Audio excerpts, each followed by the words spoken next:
با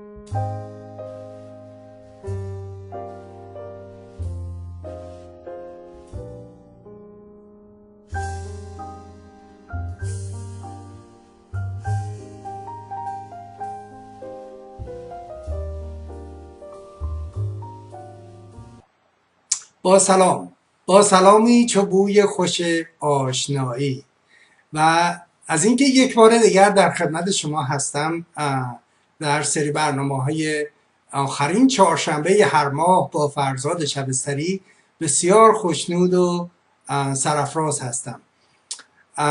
امروز آخرین چهارشنبه ماه نوامبر، 27 ماه نوامبر سال 2013 هستش که در خدمتتون هستم و این برنامه رو ارائه میدم.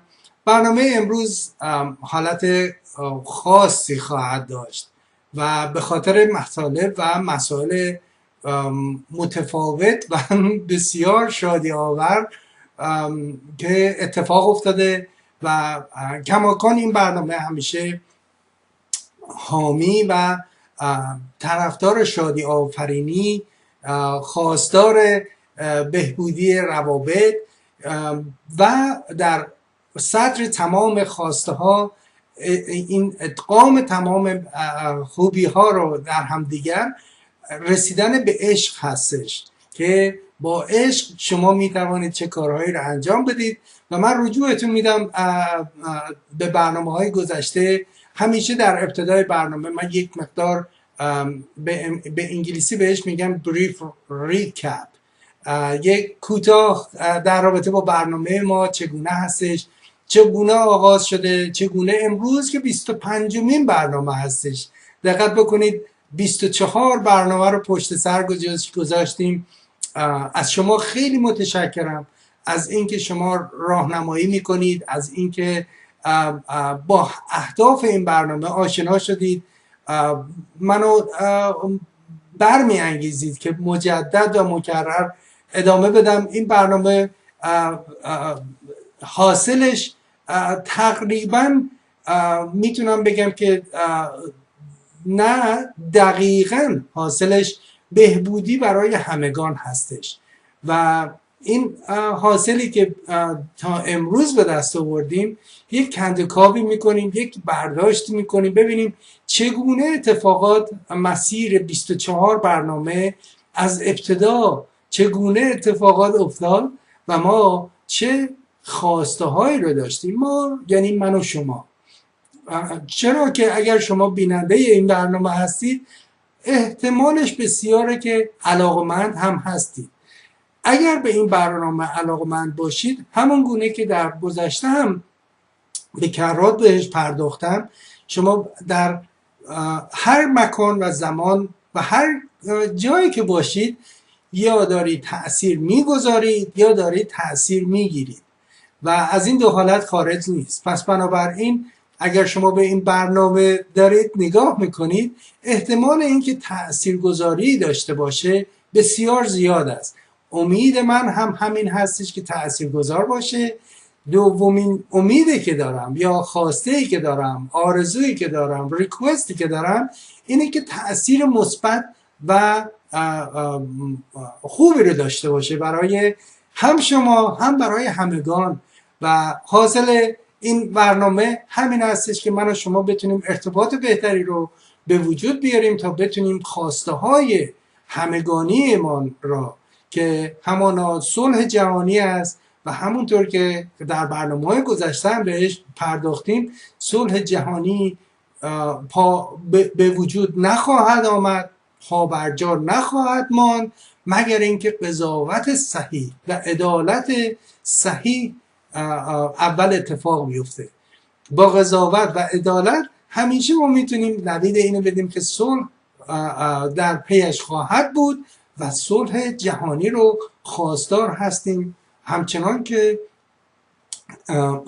با ترویج صلح جهانی خود ما نیز به عنوان فرد حتی این آرامش و صلح درونی خود رو دریافت خواهیم کرد. کما اینکه در برنامه‌های گذشته هم بسیار بهش پرداختیم که این چگونه اتفاق میفته و چگونه حرکت میکنه و این همون انگیزه اصلی و درونی بنده است که همیشه در آغاز برنامه ها بهش پرداختم. در اندرون من خسته ندانم کیست، که من خموشم و او در فغان و در غوغاست. و این از خلوص درخواست خودم میاد، اوتنتیک هستش، به هیچ مرجعی، به هیچ سمتی، به هیچ مکانی، به هیچ قیمتی بستگی نداره و آخرین مرحلهش همانا عشق است. یعنی عشقی که شما به هم نوع خودتون دارید، عشقی که شما به اطراف خودتون دارید، به محیط خودتون دارید، به طبیعتی که دارید که درونش زندگی میکنید.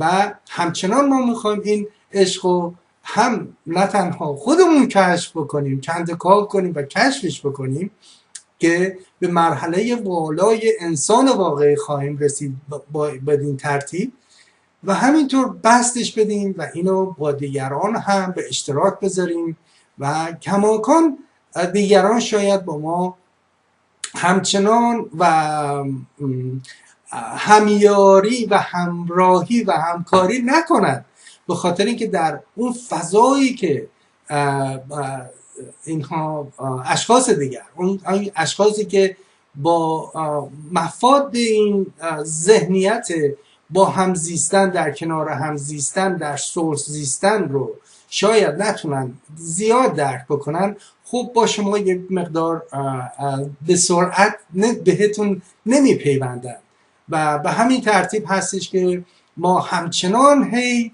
بر این مقوله ما، یعنی من و شما، پس بنابراین اگر لغت ما رو شنیدید بدونید فقط من هستم و شما که ما رو تشکیل میده، و الا در جاهای مختلف منم به اشتباه و این تحصیل باید بکنم خودمو از ما کمتر استفاده بکنم، چون نیت ذهنی خودم رو دارم با شما در میون میذارم، پس به من باید بیشتر بپردازم. ولی جاهایی هستش که اگر به ما برخورد کردیم و ما رو از دهن من شنیدید، یعنی مجموعه من و شماست و امیدوارم که این براتون در هر صورت این خواسته شما هم باشه.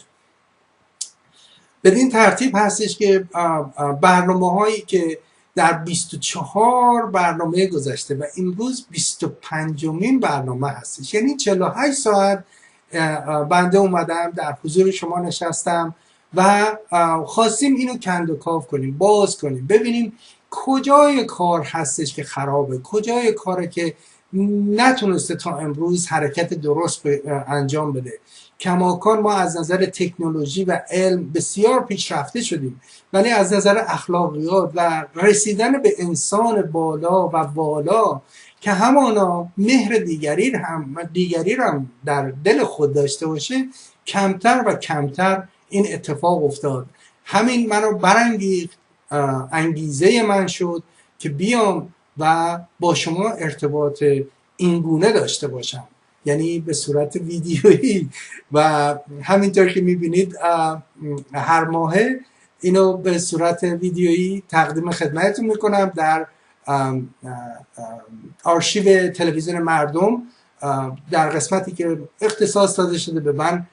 اونجا میتونید روی فرزاد شبستری بزنید و برنامه‌های گذشته رو نگاه بکنید که بسیار مرتب اونجا هستش، یا اینکه برنامه آخری رو میتونید نگاه بکنید که امروز هستش، نوامبر 27 اونجا تاریخ گذاری شده، یا اینکه از طریق یوتیوب میتونید دنبال من بگردید و به سادگی بزنید فرزاد شبستری روی یوتیوب، یا حتی توی گوگل بزنید فرزاد شبستری، منو پیدا میکنید و میتونید برنامه‌های گذشته یا اینکه همین برنامه رو اگر در زمانی که نمیتونید به کل نگاه بکنید یا علاقمند هستید دوباره نگاه بکنید، بدین ترتیب ارتباطی برقرار میشه و از این نظام ما استفاده کردیم یا من استفاده کردم که بتونم در دسترس شما باشم در زمانهای مختلف، بتونید این برنامه رو شما نگاه بکنید و از نظریات شما و از پیشنهادات شما حتی از جاهایی که بنده خب اشتباه فراوان میکنم و اشتباهات بنده رو به متذکر میشید، من بسیار خوشنود میشم و سعی میکنم اون اشتباه رو حتما اگر خیلی گزاف باشه ازتون عذرخواهی بکنم، اگر و بعد از اون سعی بکنم اون اشتباه رو دیگر تکرار نکنم و اینو خدمت کسانی که این تیزهوشی رو دارم، این اشتباهات بنده رو که بسیار زیاد هستش به من متذکر میشن، من ازشون خیلی ممنون هستم و بدین ترتیب این ارتباط رو به وجود آوردیم. دو مدل شما میتونید با من در تماس باشید، یکی از طریق ایمیل هستش که اگر علاقه‌مند باشید میتونید مسائل یا هر چیزی که خواسته شما دوست دارید با من در ارتباط قرار بگیرید از طریق ایمیل میتونید به farzatv1@gmail.com farzatv1@gmail.com برام ارسال بکنید، یا اینکه از طریق پستی میتونید اینو برای من ارسال بکنید، نظریاتتون و مسائلی که به ذهنتون میرسه که دوست دارید با من در میون بذارید، میتونید از طریق PO Box 311 DLVA 22027 یک بار دیگه تکرار میکنم، PO Box 311 DLVA 22027. علت اینکه اینو تکرار هم میکنم گویا در جاهایی هستش که اشخاص این برنامه رو نگاه میکنن که متاسفانه شاید نمیتونن ببینن یا دیده نمیشه این برنامه و فقط شنیده میشه. در صورت به هر ترتیب که شما علاقه‌مند هستید با من در تماس قرار بگیرید، من خیلی خوشنود و مسرور خواهم شد. من خیلی سریع میخوام رجوع بدم به یک خواسته‌ای که در برنامه‌های گذشته هم بهش رجوع کردم. فکر کنم دومین برنامه یا سومین برنامه از همین سری 25 برنامه گذشته باشه که من یه مقدار راجع به گذشته افکار خودم و فعالیت‌های خودم در منطقه خودمون به عنوان یک ایرانی، به عنوان یک انسان که میخواد با یک انسان دیگه ارتباط برقرار کنه چگونه کارامو انجام میدادم. این خیلی جالبه به خاطر اینکه من زیاد جلو نمیارم چون دوربین من زیاد خوب نیستش از فوکوسش از اون دوربین خارج بشه، بعد دیگه خود منو شاید نبینید. ولی نگاه بکنید، دقت بکنید که نوشته براندازی فقر و گرسنگی و اجازه بدید براندازی فقر و گرسنگی و برقراری صلح جهانی تا سال 2000. دقت بکنید اینا پاکت هایی بوده که قبل از سال 2000، یعنی طرف های سال 91 92 اینا ارسال می شده به ایرانیان این منطقه که قبلا من بهش خیلی رجوع کردم که چگونه این کار رو انجام میدادم. در حدود 7000 تا گیرنده پستی داشتیم و محتوای مختلفی داشت، چیزهای مختلفی که ما میتونستیم ارسال بکنیم. همیشه من درخواستم ارتباط با دیگران بوده و همینطوری که میبینید داخل این پاکت ها مثلا زندگی ما ساخته افکار خود ماست. این چیزی بوده که مثلا به صورت 7000 تایی میفرستادم برای کسانی که آدرس های پستیشون رو داشتم و در برنامه گذشته بهش خیلی رجوع کردم که خیلی مقدم میگم و سلام و تشکر به اشخاصی که در واشنگتن متروپولیتن یا واشنگتن و هومه زندگی میکنن.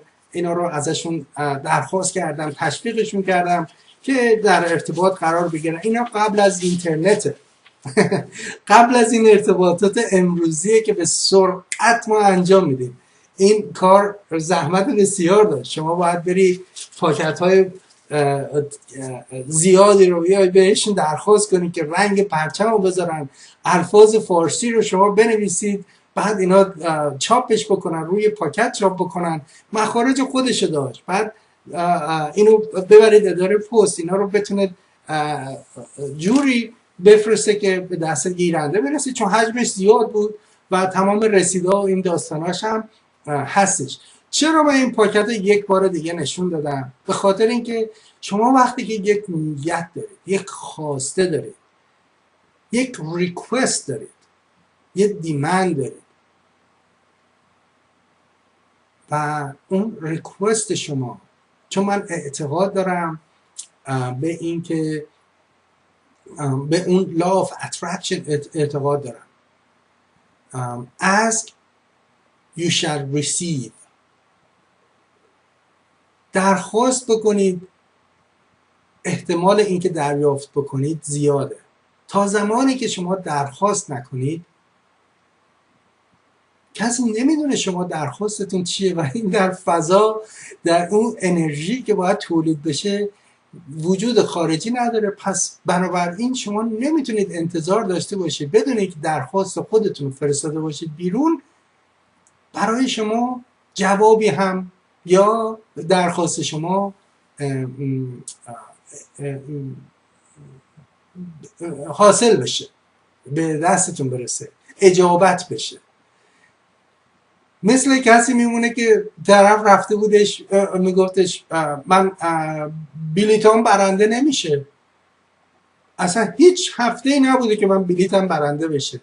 البته من نمیخوام اینو بدین صورت بگم که شما رو تشویق بکنم برید بلیت بخرید، ولی از مثال دارم استفاده میکنم برای رسیدن به مطلبی که الان میخوام باهاتون در میون بذارم. و به این خاطر طرف اون شخصی که شنونده بوده ازش میپرسه خب شما مگه هفته چند تا بلیت میخری؟ گفت هیچی. گفت خب تا تو بلیت نخری که برنده نمیشی، یعنی باید اول بلیت بخری تا بعد برنده بشی. بر اثر اون شما باید اون ریکوستتون رو بدید بیرون، اون درخواستتون رو بفرستید بیرون، حتی در پنهان خودتون، حتی در زمانی که دارید مدیتیت میکنید خودتون با خودتون هستید، حتی تو ذهنتون، ولی سعی کنید اینو به زبان بیارید، چون وقتی که به زبان میارید تبدیل به یک انرژی جدید میشه، در ذهن خودتون میشنوید و در مغز شما ثبت میشه و این همون رتیکولت اکتیویتوری که قبلا در برنامه‌های گذشته بهش اشاره کردم که چگونه رتیکولت اکتیویتور که وجود خارجی داره در بافت مغزی ما و فعالش میکنید شما، چگونه حرکت میکنه و چگونه شما همش دنبال چه خواسته چه نخواسته دنبال رسیدن به اون خواستتون هستید، اون ریکوستتون هستید. به همین خاطر ask you shall receive. همه چیزم به دست نمیاد، چون با حلوا گفتن دهن انسان شیرین نمیشه، من اینو میدونم. ولی یادتون باشه در برنامه‌های گذشته به سنگ شکنی در مثالام، چون من مثال زیاد میزنم، مثالای منم بسیار ملموس و روزمره هستش و هیچ ابایی ندارم. خیلی هم خوشحالم چون حرف من با عزیزانی هستش که زبون من رو میفهمن، در سطح من هستن، من میخوام باهاشون ارتباط مستقیم داشته باشم، نه اونایی که قیافه های عجیب غریب میگیرن، القاب متفاوت هم به خودشون میزنن، پژوهشگر، کنجکاو، نمیدونم سیاستمدار فلان، ببخشید کنجکاو اشتباه گفتم، ولی با القاب مختلف و میان بر ما مسلط صحبت میکنن، در صورتی که این برنامه کاملا بین من و شما هستش، آیبال تو آیبال و چشم در چشم با هم دیگه داریم اینا رو میریم جلو. برگردیم سر داستانه این آقای سنگ شکن که کسی رد میشده و بهش میگفته که تو همینطور داری ضربه میزنی ساعتها به این سنگ و این هنوز نشکسته. میگه این ضربه هایی که من میزنم نباید حتما همون ضربه اول بشکنه این سنگو که کماکان اتفاق میفته و سنگ میشکنه. و توضیح سنگ شکن این هستش، این ضربه آخری من نبود که سنگو شکون، اون 1000 ضربه قبلی که زدم اون هم در این عجین هستن و باعث شدن که سنگ شکسته بشه. پس بنابراین با یه بار شما برید ورزشگاه یک بدن مساعد مناسبی رو نخواهید داشت. با یک بار این برنامه رو نگاه کردن احتمالاً با خود ذات این برنامه آشنا نخواهید شد. گرچه من سعی میکنم انقدر بستش بدم، باز با شما صحبت کنم، مثال ها بیارم که دیگه با مفاد این برنامه و روحیه خود من و اون خواسته من آشنا بشید، ولی کماکان یک بار کافی نیست. باید همچنان پیگرد باشه، مصمم باشیم، همچنان این راهو هی بریم جلو و جاهایی هستش که آدم روحیش خسته میشه، اصلا خسته میشه. مثل توی ورزشگاه وقتی شما میخواید برید یک ورزش بکنید، در 20 دقیقه اول هنوز شما حتی عرق هم نکردید، یعنی هنوز هیچ اتفاق ورزشی اتفاق نیفتاده، فقط شما در حرکت هستید. من در رابطه با ورزش و ورزشکاری و چگونه ورزش کردن تخصص ندارم، ولی میگن نخوردین اونو گندم ولی دیدی دست مردم. پس بنابراین اگر دارم ابراز میکنم چون جست و گریخته گاه و گداری بنده هم سری به ورزشگاه میزنم، این فقط برداشت های خصوصی خودمه که با شما در میون میذارم ببینم آیا این میک سنس میکنه، آیا تداعی معنی میکنه این چیزایی که خدمتتون دارم عرض میکنم برای راهیابی، برای زندگی بهتر در کنار یکدیگر، که خود ما هم اون زندگی خوب رو داشته باشیم. شما وقتی که در 20 دقیقه اول وارد ورزشگاه میشید، خب شروع میکنید به ورزش کردن، یک هر حرکتی که انجام میدید هنوز شما عرق نکردید، چون در اون زمانی که ورزش کردن شما یا اون فعالیت هایی که دارید میکنید تازه جان گرفته. تازه اگر سوخت سازی میخواید تولید بکنید، ماسلی رو یا عضله‌ای رو میخواید روش کار بکنید، تازه اون موقع هستش که داره کار میکنه. و الان 20 دقیقه اول شما داشتید فعالیت میکردید خودتون رو به اون درجه برسونید. حالا اگر در 20 دقیقه اول شما بگید کافی بوده، الان 10 دقیقه من دیگه یک عددی رو میگم، شما به متابولیسم بدنتون، به فعالیتتون و چه ورزشی رو دارید انجام میدید با هم دیگه فرق میکنن. ولی من از این 20 دقیقه حالا میگیم 10 دقیقه که یه موقع موردی پیش نیاد که زمان خاص و مشخصی رو بنده گفتم، این فقط مثال و فقط برای بردن جلوی مطلب و رسوندن نیت این که این مثال رو آوردم هستش که شما میتونید از روی اون هر گونه ورزشی که دارید میکنید کنار برید و بگید که من ورزش کردم. نه، شما فعالیت کردید، شما خواسته ورزش کردن رو داشتید، ولی اون زمانی که تازه متبلور شده، تازه رسیدید به این که سوخت و ساز جدیدی در بدن بر اثر فعالیت مداوم و مستمری که به وجود آورده بودید در 20 دقیقه یا 10 دقیقه گذشته، شما رو برسونه به اون درجه خودسازی یا بازوسازی یا عضله سازی یا ورزش به کل برای نرمش، آرامش، هر چیزی که شما رو کشونده به ورزشگاه. دقت بفرمایید که بعد از این مدت زمان اول که خیلی سخته، همیشه بازدارنده هستش، نیروهای بازدارنده به شدت رو شما کار میکنن. یکی اولینش اینه که حال نمیکنه، به صورت خیلی راحت گفتم حال نمیکنه کسی بره اونجا به وایسه، مگر اینکه واقعا یک پشن یا یک خواسته عمیقی داشته باشه یا ورزشکار حرفه‌ای باشه که دیگه حال کردن نداره. این یک وظیفه است، باید بره این کارو بکنه که فردا بذارم بره توی زمین بازیشو بکنه. اگه این کارو نکنه بدنش ضعیف میشه، بعد اونجا هم نمیتونه بازیشو ارائه بده و شاید اخراج بشه یا خودش بره کنار از بازی. اون فرق میکنه. ولی به عنوان عادی، به عنوان یک آدمی مثل من و شما، یا خودم مثال بزنم، این دقایق اول بسیار شما رو بازدارنده است. خسته میشید، حال نمی کنید، تشنتون میشه، میگی کی تموم میشه، ساعت رو نگاه میکنید. به همین خاطر فقط باید همینطوری هدفمند برید جلو.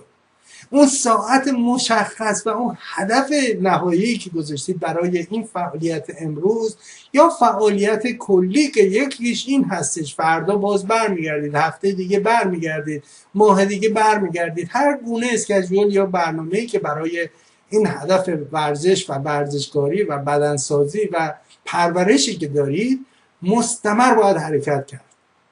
پس از این مثال استفاده میکنم که شما میتونید خواسته رو داشته باشید، باید در رابطه با خواسته عمل بکنید و وقتی که عمل میکنید در جریانش اینقدر نیروهای بازدارنده وارد قضیه میشن که شما بعضی وقتا واقعا دل میکنید مخصوصا اگر روزهای اول، جلسات اول باشه، ول میکنید اون ابزار ورزشی رو، میگید گور پدرش، یا هر لفظ دیگه ای که شما استفاده میکنید و شاید باز نگردید.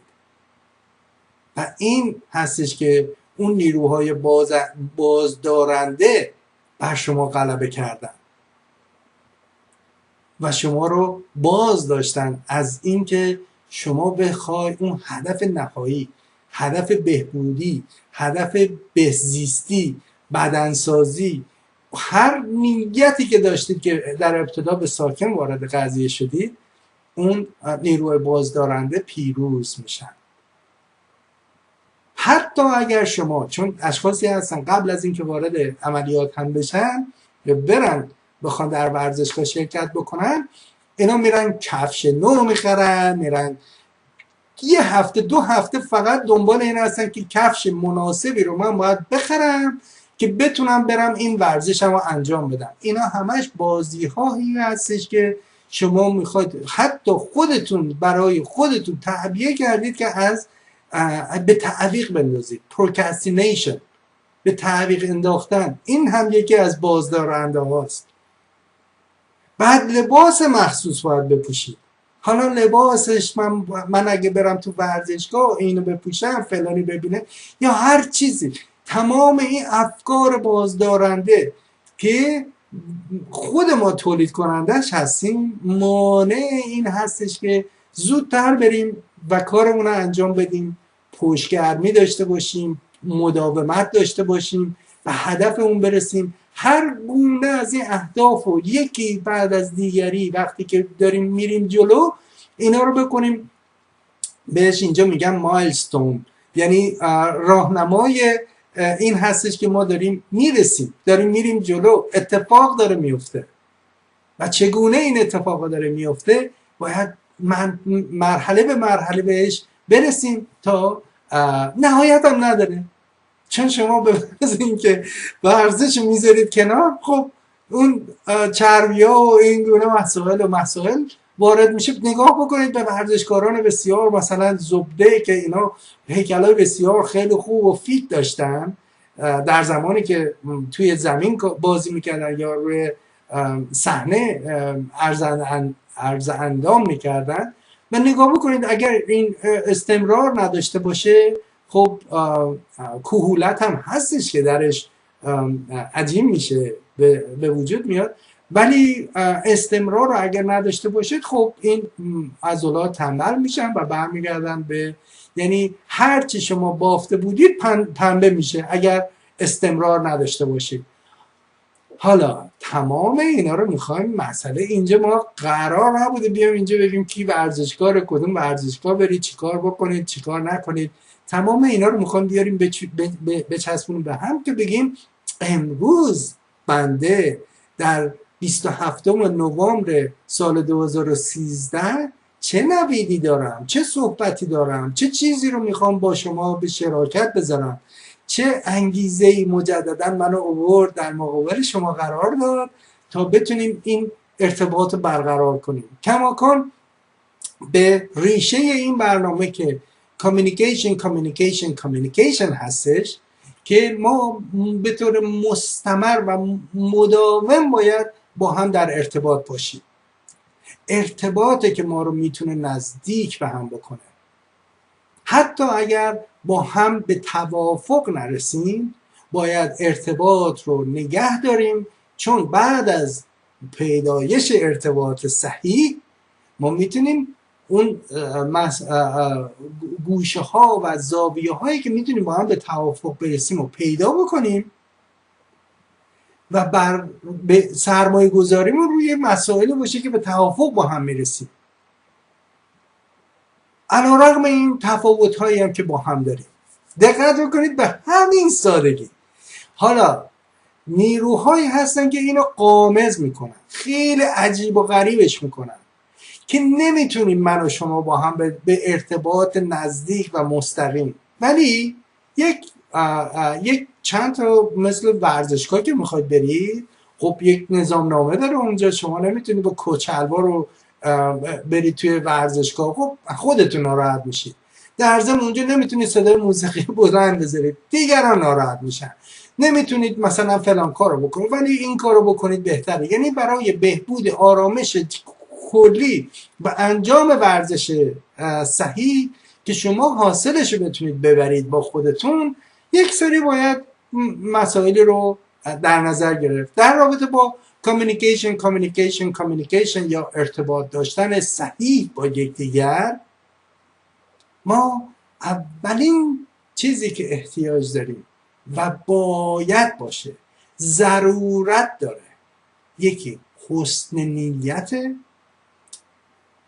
دیگری که از حسن نیت هم خیلی مهمتره اوثنتیک بودنه. یعنی واقعی باشیم، هر چیزی که هستیم باشیم و بگیم که هستیم. سومیش باید آمادگی داشته باشیم که تغییر پیدا بکنیم و الا هی بخوایم مرغ یک پا داره. یادتون هست یه داستانی رو براتون در برنامه‌های گذشته گفتم که کسی بود تو لاله‌زار بهش میگفت آصف جلال یک کلام. بعد این شلوغ میکرد، داستان رو غم انگیز میکرد، یه دفعه یه پیرم پاره میکرد، یک کلام شده بود دیگه. آصف جلال یک کلام در لاله‌زار این معروف بود. من بچه بودم، حالا داستانش رو بعد در برنامه‌های گذشته برید نگاه بکنید که با مادرم رفته بودم اونجا و این چه هیجانی رو تولید میکرد بدون اینکه هیچ خاصیتی داشته باشه، ولی مردم رو دور خودش جمع میکرد و این هم یک مدل دیگه شه. برمیگردیم سر این مسئله ورزش و ورزشگاه و ورزش کردن و خواسته هایی که ما داریم وقتی که ورزش میکنیم یا حاصلش چگونه میتونه باشه. ببینید ما از یک مطلب بنده از یک مطلب به مطلب دیگه، ولی باید با من باشید، به روش صحبتی بنده هم عادت بکنید، چون این از هرچه از دل برایت من اعتقاد دارم بر دل نشینه. شما این صحبتایی که میشنوید تنظیم خاص خودش داره که امیدوارم به دل شما هم بشینه. کماکان مثل موسیقی میمونه، هر کس یک تنظیم خاصی داره. راکن رول تنظیمش فرق میکنه با کلاسیکال میوزیک یا موسیقی کلاسیک. موسیقی ایرانی با تنظیمش فرق میکنه با موسیقی چینی یا موسیقی غربی.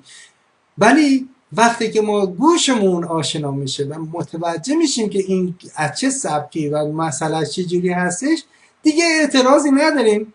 اگرم خوشمون نیاد خب به موسیقی چینی گوش نمیکنیم، به راک گوش نمیکنیم، به کلاسیکال میوزیک گوش نمیدیم، بعد میریم اون چیزی که دوست داریم انتخاب میکنیم، به اون بیشتر گوش میکنیم. خواستم اینو در حاشیه گفته باشم که توی این برنامه مسائل و وسایل مختلف زیاد تو هم میره، ولی نهایتا انگیزه آخر رو با هم کشف خواهیم کرد، کشف نخواهیم کرد. بهش خواهیم رسید، چون کشفش کردیم. انگیزه رسیدن به سعادت همگان در سراسر جهان، انسان، بشر، در صلح زندگی کردن برای بشر. انگیزه این برنامه، انگیزه بنده. خواسته این برنامه، خواسته بنده. و این انگیزه صلح جهانی اتفاق نمیفته مگر عدالت و قضاوت صحیح انجام بشه. پس اگر در صدد هستیم صلح جهانی رو، همه میگن صلح باید به وجود بیاد، ما خواستار صلح هستیم، ما آدمای صلحجویی هستیم. آیا شما در قضاوت و عدالتتون رعایت داشتید؟ آیا خواستار قضاوت صحیح و عدالت درست هستید در سطح جهان، یا حتی در بین شما و خانواده‌تون، افراد خانواده‌تون، افراد محلتون، بین هم نوعانتون، هم کیشانتون، ایرانیان؟ دقت می‌فرمایید؟ پس بدین ترتیب باز برمیگردیم سر مسئله رفتن به ورزشگاه. خب پس بنابراین از آخر شروع کردیم که چه اتفاقاتی میفته. 20 دقیقه طول میکشه، 10 دقیقه طول میکشه. شما اگر ول بکنید، ول کردید، رفتید تازه خودت هم وقت خریدی، یا مثلا شروع کردی هی پروکرستینیت کردی و رفتی دنبال کفش گشتی، دنبال پیرن گشتی، حالا دیگه همه چه ابزار درسته، ولی چرا این اتفاق میفته که شمایی که باید 20 دقیقه طول میکشه که برسی به جایی که ورزش میکنی، حالا شاید کمتر باشه، تو خونتون باشه یا اونور خیابون باشه یا اونور شهر باشه، من مقدار زمانی 20 دقیقه یا 30 دقیقه رو نمیخوام اینجا محک بذارم، ولی دقایقی طول میکشه تا شما اولین حرکتتون رو انجام بدید و برید توی ورزشگاه و شروع کنید به ورزش کردن.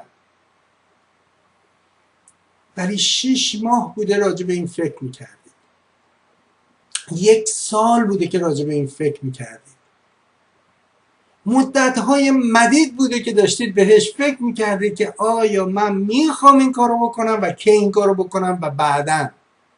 فعلا نه.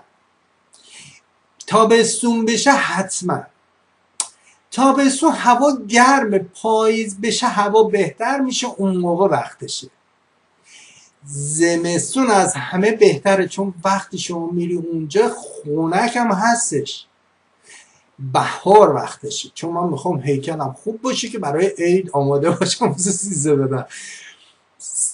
عید و بهار و سیزده بدرم پیش میاد. تابستون حتما امسال این کارو میکنم. پس دقت بکنید، فاصله شما با ورزشگاه، اینا همه مثاله، اینا در مورد همه کاری میتونید استفاده بکنید. حالا من میگم چرا اینا رو دارم میگم که به چه کار مخصوصی که مخصوص این برنامه است، خواسته خصوصی بنده است خواهم رسید. ولی باید از این پیش پرداخت، همینطوری که دیدید وقتی که کنسرتی هستی، شما کندی سنتر میرید یا یک سالانی میرید که سازهاشون رو باید کوک بکنن تا تنظیم بشه، آماده بشن، بعد خود مطلب رو بیارن. تازه وقتی هم که شروع میکنن به نواختن، میبینید که بالا پایین داره اون قطعه‌ای که شما میشنوید. اینا پیش پرداخت اینه که به کجا میخوایم برسیم و در موضوع امروز که بسیار بسیار بسیار مهم، قشنگ و حالا بهش میرسیم. شاید متوجه شده باشید که از چه جانبی میاد بیرون و چرا اینقدر من با شوق و شعف با این دارم برخورد میکنم. حدستون احتمال داره اگه برنامه‌های قبلی رو دیده باشید و منو به اندازه کافی بشناسید و دونسته باشید که انگیزه این برنامه بر چه مبنایی هست، در چه راستایی هستش، فکر میکنم حدس شما درسته. اگر نه با هم دیگه بهش خواهیم رسید. اجازه بدید پس بنابراین 1-2 سال و 6 ماه و چندین وقت بسیار زیادی طول کشیده تا شما رسیدید به این مقطعی که شما وارد ورزشگاه شدید و اون مسائلی هم که قبلا بهش پرداختیم که درون ورزشگاه در 10 دقیقه اول یا 20 دقیقه اول چه اتفاقاتی میفته و بعدش باید چه کار بکنیم. دقت بکنید که این 1 سال قبل که باز اونم توی پروکرستینیشن یا پشت گوشت انداختن، انجام عمل به سرعت و عاجل ندادن، همین هستش. البته دقت بکنید، باز من یه دونه پرانتز باز میکنم، باز به یک مسئله میرسم، باز برمیگردم به مسئله قبلی. ببینید این نیستش که شما سریع باید حرکت بکنید، خیلی باید منظم حرکت بکنید. این نیستش که سریع باید به نتیجه گیری رسید، چون وقتی که شما به سرعت به یک قضاوت میرسید یا نتیجه گیری میرسید، خیلی مواقع پیش میاد که این قضاوت و این نتیجه گیری شما شاید هم جایز و صحیح نباشه.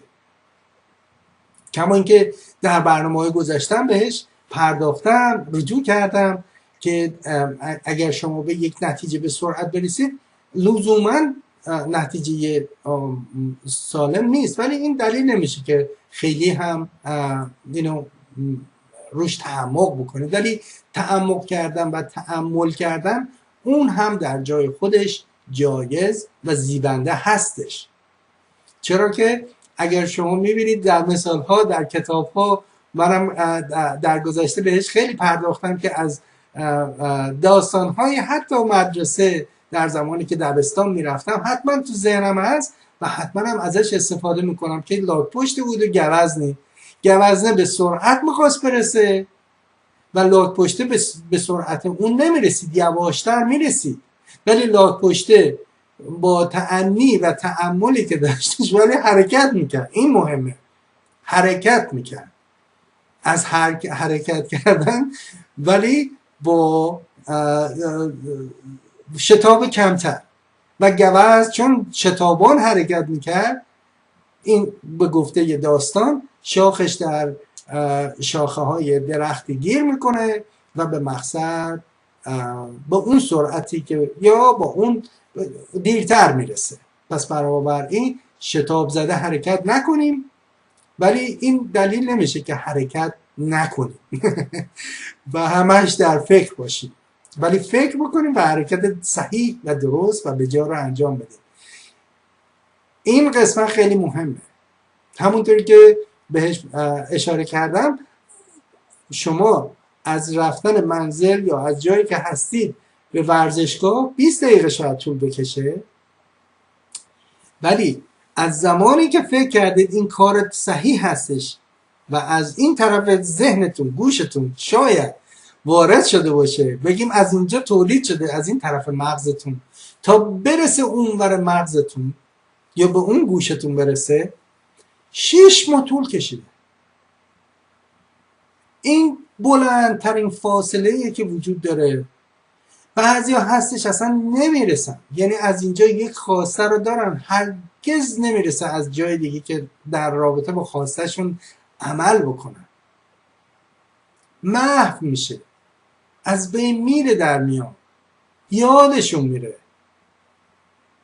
و همین خاطر هستش که شما باید حتی با اون تصمیماتی که میگیرید، ریکوستی که دارید، خواسته‌ای که دارید، مستمر و مصمم همچنان باهاش کار بکنید، نذارید محو بشه و اون خواسته همگانی رسیدن به هپینس هستش. pursuit of happiness رسیدن به شادی و شادمانیه. ولی دقت بکنید در لغتنامه هپینس و شادی احتمال داره یک حالت والا، خوشایند، بهبودی و مخصوصا این شادی زمانی باشه که دیگران هم شاد هستن، نه اینکه شادی من باشه بر اثر آزار دیگری. دیدید بعضی وقتا مثلا یکی میگیرنش، مسخرش میکنن، زیاد اذیتش میکنن و دیگران میخندن، یا خود مثلا بذارید از خودم بگم، مثلا من اگر یکی زیاد مسخره بکنم خودم بخندم ولی اون رنجور شده باشه، این اون شادی واقعی نیست. بعضی از مرگ دیگران خوشحال میشن، این شادی نیست. یعنی اون شادی که در ذهن انسان واقعی میتونه شاد باشه. اون شخص میتونه بره هروئین بزنه شاد بشه، میتونه یکی رو تیر بزنه تو مغزش و از جانش رو بگیره شاد باشه، میتونه بره تجاوز به یک بچه بکنه، به یک مرد بکنه، به یک زن بکنه، تجاوز کرده، یعنی به حریم کسی بره تخطی بکنه و شاد بشه. ولی اون نیت معنی واقعی شادی نیست. اون اینترپریتیشن یا اون گونه هستش که شما میاد تعریف شادی رو میکنید. و همین خاطر هستش که عده‌ای هستن اینا کینه‌توز، غمگین، حتی من اون القابی که به این اشخاص، جنگ خوب، خواستار مرگ دیگری، دزدی، اجحاف، به این چیزا حرکت میکنن در ضمیرشون، در زمینشون، در خواسته هاشون. شادی براشون به وجود شاید بیاد از اینکه دیگری رو اجحاف کنن، از اینکه یه نفر رو از توی کامیون بکشن پایین و بهش بگن که تو باید هم فکر من بشی و الا با گوله میزنم تو سرت. خاطرتون میاد در سوریه چه اتفاقاتی افتاد؟ امروز مثلا میبینیم این فجایع به کرات دیده میشه. 10% مسیحی که در سوریه زندگی میکنن متاسفانه در زیر این تهاجم قرار گرفتن که این افرادی که از جاهای مختلف میان که حتی با خودشون هم نمیتونن به توافق برسن ولی بر علیه دولت اسد که این هم آدم درست حسابی و خوبی نیستش، این روشن باشه اینجا، که میخوان اونو براندازن، ولی قاعده‌ای که خودشون دارن این حتی مزاحم مسیحیان میشن که اینا اعتقادات مخصوص خودشونو دارن. ولی میخوام از این داریم یواش یواش میریم از اون مثال بیرون و چگونه هستش که همه گونه شادی و سرور، این همشون اون هپینس و شادی نهایی واقعی نیستش. چرا که با عشق تماسی ندارن این گونه شادی ها. شما اگر در بین آدمخورا و لاشخورا و این آدمای ضایع بیهوده در جمعشون شرکت میکنید، هر چقدر هم که اینها بخوان سور و سات داشته باشن، ولی شما جو و سنگین میبینید، احساس میکنید. اگر از اون نقطه فکری ادغام شده و خواستار عشق باشید، زود شما متوجه میشید که این جمع شما نیست. و اون هستش که خواستم فقط خدمتتون عرض بکنم، اون شادی و نهایت pursuit of happiness برای همگان یگانه نیست، ولی ما میتونیم در رابطه با محک عشق بتونیم درک بکنیم کی واقعیه، کی اون هپینس واقعی رو میخواد و اون هپینس واقعی و اون شادی و اون راحتی واقعی که باید برای همه جهانیان باشه. اون موقعی هستش که ما خواستار شادی برای جهانیان هستیم. با این مسائلی که خدمتتون عرض کردم میخوام برم جلو و بگم که 24 برنامه 48 ساعت و با نشون دادن این انولوپی یا این پاکتی که خدمتتون عرضه کردم، نه تنها این یکی بوده، تعداد متفاوتی داشته در زمانهای مختلف برای مسائل مختلف اینا رو میفرستادم، ولی همیشه خواستار این پدیدار شدن صلح جهانی بودم و من فکر میکنم یکی از کسانی هستم که واقعا ترانه ایمجین آقای جان لنون رو فکر میکنم حسش میکنم، نه اینکه بگم تنها، نه این تحسین میکنم خودم، من هم جز اون کسانی هستم که این ترانه رو درک کرده تا اونجایی که تونسته، هنوز جا داره که درکش بکنم بیشتر و به همین خاطر هستش که در این ترانه که همیشه تو ذهن من هستش، همیشه که نه اکثر مواقع تو ذهن منه و این چراغ راهنمای منم شده، چرا که من یک دریم دارم، یک خواسته دارم، یک رویا دارم که دارم بهش میرسم. به خاطر همین هستش که ایشون هم در ترانه‌اش میگه You may say I'm a dreamer. شما شاید به من بگی که من خیال پردازم، ولی من تنها نیستم. ماها عدمون خیلی زیاده و من از این خیلی خوشحالم که ما عده زیادی هستیم و این خواسته رو داریم، این ریکوست رو داریم. حالا اسمشو گذاشتن دریم، ولی این خواسته به حق ماست، legitimate request ماست که انسان در آرامش صلح و صفا زندگی بکنه، در کنار یکدیگر، در سراسر جهان. کما اینکه آقای مارتین لوتر کینگ هم این خواسته رو داشته و اون گفته بسیار عظیمش که هنوزه در گوش ها، در هر سال، هر جا که میرید شما میتونید اینا حسش بکنید، بشنویدش در گوشتون. میگه I have a dream که یک روز چه اتفاقاتی بیفته. دقت باید کرد به این گفته این عزیزان. متاسفانه خب اینا جهان نابکار افرادی هستن، عده‌شون هم زیاد نیست ولی خب در مسند کارها و لااقل اسلحه در دستشونه و اینا میان جان این افراد رو میگیرن برای اینکه نمیتونن درک بکنن، چون خودشون انسان واقعی نمیخوان باشن، ولی اون اشخاص از خود گذاشتن. حتی جانشون هم بگیری ازشون، کلامشون میمونه پشت سرشون و کلامشون نافذتر از این هستش که هزاران نفر با زور و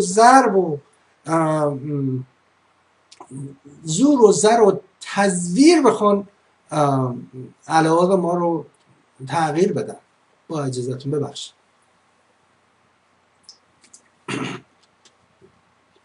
به همین خاطر هستش که وقتی شما ریشه کار از اولین آجری که میذارید اگر صحیح بذارید تا ثریا میرود دیوار راست، ولی گر تو نهی اولین آجر رو کج بذارید تا ثریا میرود دیوار کج.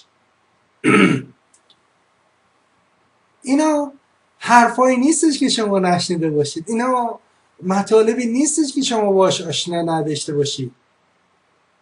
اینا رو فقط من دارم میارمشون تو یک ظرف، در این برنامه، در این مدت زمانی که در خدمتتون هستم، با هم یک بار دیگر اینا رو به کند و کاو بذاریم، با هم دیگه تجزیه تحلیلش بکنیم. این چه جهانیه که ما درونش زندگی میکنیم، خواستار نیکویی ها و بهتری ها هستیم، ولی همچنان فشار بر ما هستش که ما باید ظالم باشیم، آدم کش باشیم، بریم بشینیم از کسی که آدم خوره بریم دفاع بکنیم. این شخص رو من میخوام دقیقا ببینم چه کسی میخواد این شخص باشه که دفاع میکنه از کسی که در همین 6 ماه گذشته، 1 سال گذشته بسیار بسیار فجیعه، بسیار بسیار ضد انسانیه، ولی اشخاصی بودن که اینا رو به این افراد پول میدادن یا هدفمند باهاشون ازشون پشتیبانی میکردن که این شخص بیادش یکی که میکشه، حالا بگیم که دشمنش بوده هرچی، دلشو پاره بکنه و جیگرشو بیاره بیرون و بکشه به دندونش. من اون شخصی که اینو پشتیبانی میکنه بدتر است یا هم شریک جرم میشناسمش. یه جایی که شما رو از ماشینتون میکشن بیرون، اگر به الفاظ اونا، به اون مقررات ذهنی اینا اجابت نکنید، با تیر میزنن و شما رو بیجان میکنن، بدون اینکه بگن این بچه داره، زن داره کار میکنه، نوری رو باید ببره سر سفره زن خانوادهش بذاره. مادر پیرش چه چیزی رو چگونه برخورد خواهد کرد اگر خبر مرگ فرزندش رو بیارن؟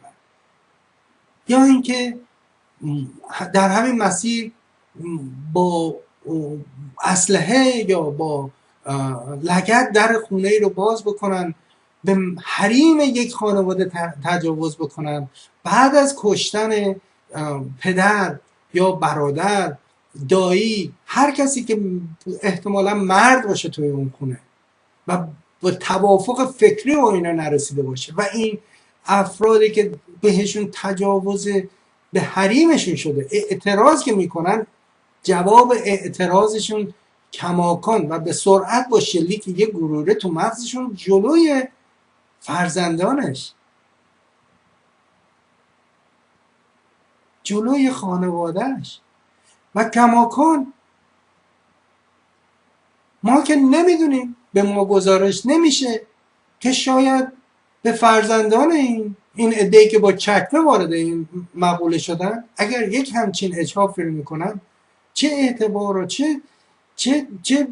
چگونه میتونن اینا به خانواده اینا حتی به صورت تجاوز جنسی نکنن، بعد خانه و خانواده اینا رو میریزن بیرون، اونجا میشه قرارگاهشون یا میکشنشون. درسته که دست مقابلم زیاد همچین انسان درست و سر به راه نیستش، همچنان مثل صدام حسین و تمام دیکتاتورهای دیگه ای که ما میشناسیمشون، ولی این آیا این راهشه؟ آیا این ما میخوایم این تجویزو بکنیم؟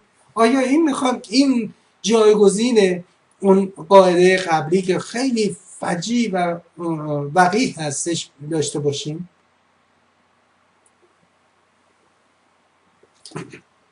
حوض میخوام مجددا.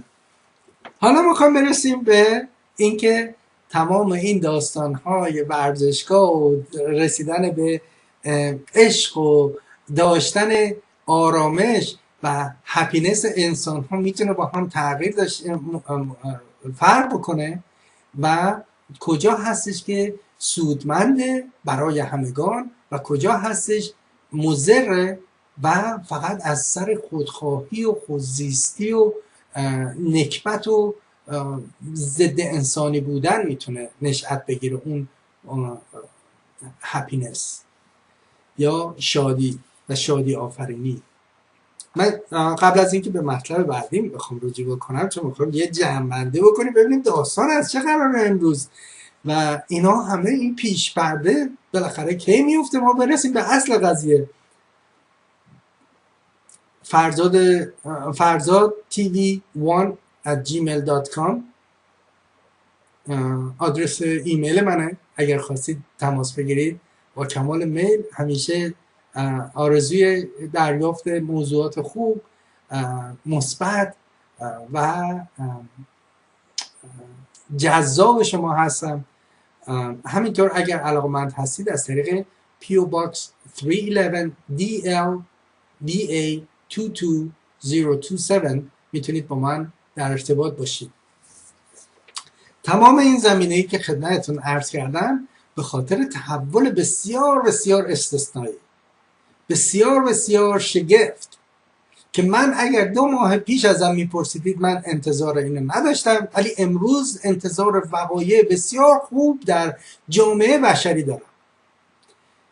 دقت بکنید که من آرزوی گل دارم. من در مسیر این 48 ساعت گذشته و این 2 ساعتی که الانم در خدمتتونم، 50 ساعت که در خدمتتون هستم، آرزوی بوستان رو داشتم. ولی امروز اگر میبینم اولین گلش اومده بیرون، با شوق و شعف میخوام اینو با دیگران از جمله شما دوستان عزیز در میون بذارم. این احساس درونی منه، این اون چیزیه که منو مشوق منه و این گل یگانه‌ای که الان به وجود اومده امکان داره در طوفان بدتینتان، بدخویان، بدجویان، کسانی که جنگ ورز هستن، کسانی که نیت تیر دل هستن، امکان داره این سوست بشه، همین یک دونه گل هم بیفته. ولی من همیشه و همچنان آرزومند رسیدن به بوستان و باغ هستم و به یک گل بسنده نمی کنم و میدونم وقتی که اولین گل باز میشه میاد بیرون، گلهای دیگر هم زمانش رسیده که باز بشه. همه که با هم یک زمان نمیان بیرون، بالاخره یکیشون با یک هزارم ثانیه تفاوت این اولینشه که من دیدم، منو به شوق واداشته، منو به شوق انداخته و من مسرورم. چرا که البته این نوید رو نه تنها من دارم، این خواسته رو نه تنها من داشتم، ولی من هم تونستم در این مسیر با شما در میون بذارم بدون چشم داشتی، بدون اینکه مرجعی منو بخواد ساپورت کنه. من این برنامه رو از جیب خودم میدم، مبلغش هم میدم. این کاری هم که میام جلوی دوربین میشینم برای من زحمت زیاد داره، برای همین خاطر هستش که هر ماه یک بار این اتفاق میفته. 2 ساعت در خدمتتون هستم.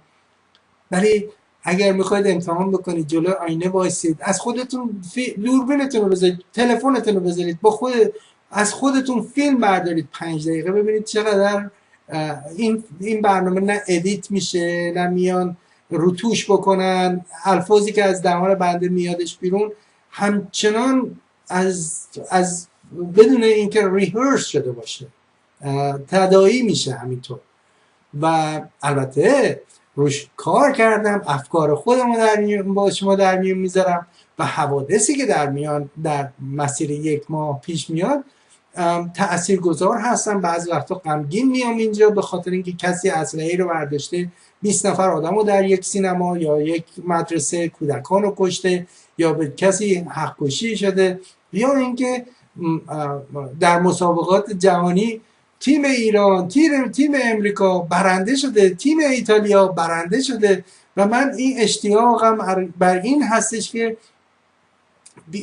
هم اخبار نیک رو بیارم اینجا با شما در میون بذارم و احساس خودمو در اون اخبار نیک چگونه بر من تاثیر گذاشته، همین که اون ناراحتی ها و چیزهایی که در اطراف ما اتفاق میفته، در محیط ما اتفاق میفته و چگونه در زندگی ما تأثیر میذاره که ارتباط بهتر برقرار نشه و ما به نهایت دوستی، صفا، صمیمیت و عشق با یکدیگر نرسیم. اینا رو باز یک بار دیگه، این ضمیر این برنامه است، این خواسته این برنامه است و من بسیار مسرورم که دوستان عزیزی مثل شما همچنان این برنامه رو پیگیری میکنید و میخواید که ببینید نهایتش چیه. نهایت نداره. نهایتش اینه که من و شما با هم دیگه این صدامون رو ببریم بالا، این خواستمون رو مطرح بکنیم، همچنان که در چند دقیقه آینده خدمتتون میگم که چه تأثیری داشت همین برنامه و همین صدا تا رسیدیم به جایی که امروز رسیدیم که تازه ابتدای کاره.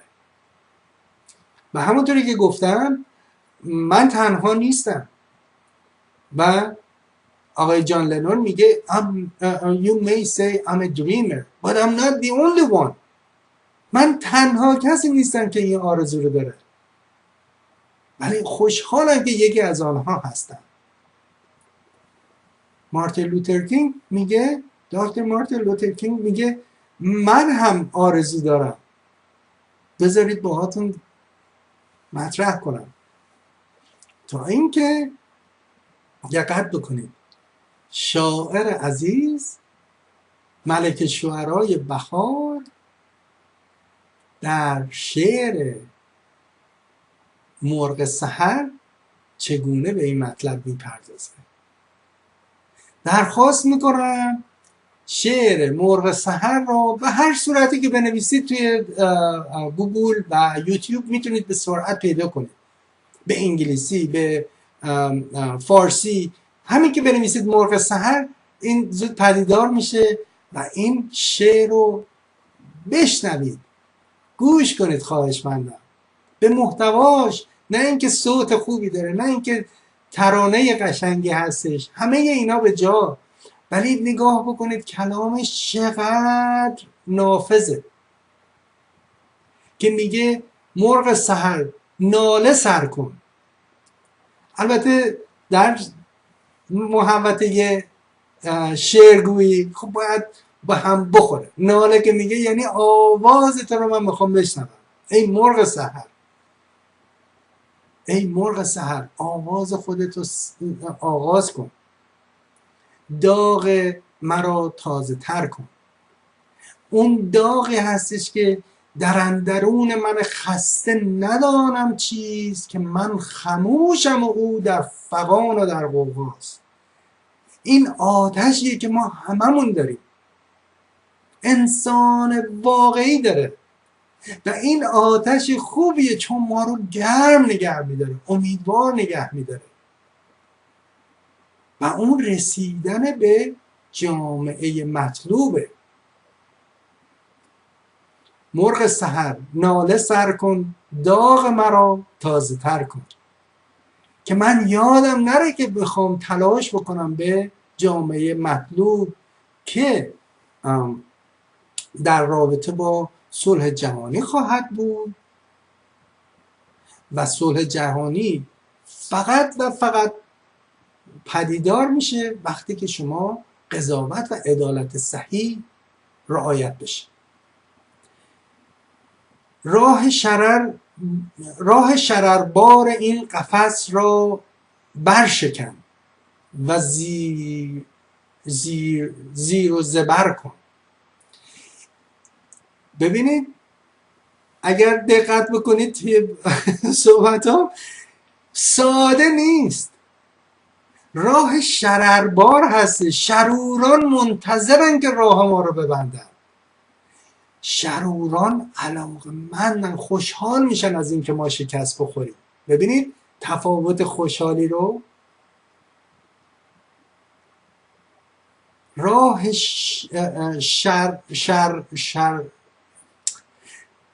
شرربار این قفس را بشکن و زیر و زبر کن. تمام این راه ها رو باید با هم دیگه مثل اون سنگ شکن بزنیم تا بشکنه، تا برسیم به اون مقصدی که میخوایم. باید 10 دقیقه اولو یا 20 دقیقه اولو رد بکنیم تا برسیم به اون نقطه‌ای که داریم عرق میکنیم و بدنسازی تولید میشه. حالا میبینید اینا چرا همش کجاها بوده و چرا داره میاد به هم میچسبه. شاید برای شما تداعی معنی بکنه، اگر نه که بنده قاصرم، همینی که دارم. مثل فیلم هایی که شما میتونید برید فیلمی ببینید، این فیلم مورد علاقه شما نباشه، ولی کماکان بعضی از این مطالبی که اینجا گفته میشه جا داره که بشنوید یا خود من بشنوم که جای بهتری در ذهن و بدن و فکر بنده داشته باشه. بلبل پربسته ز کنج قفس.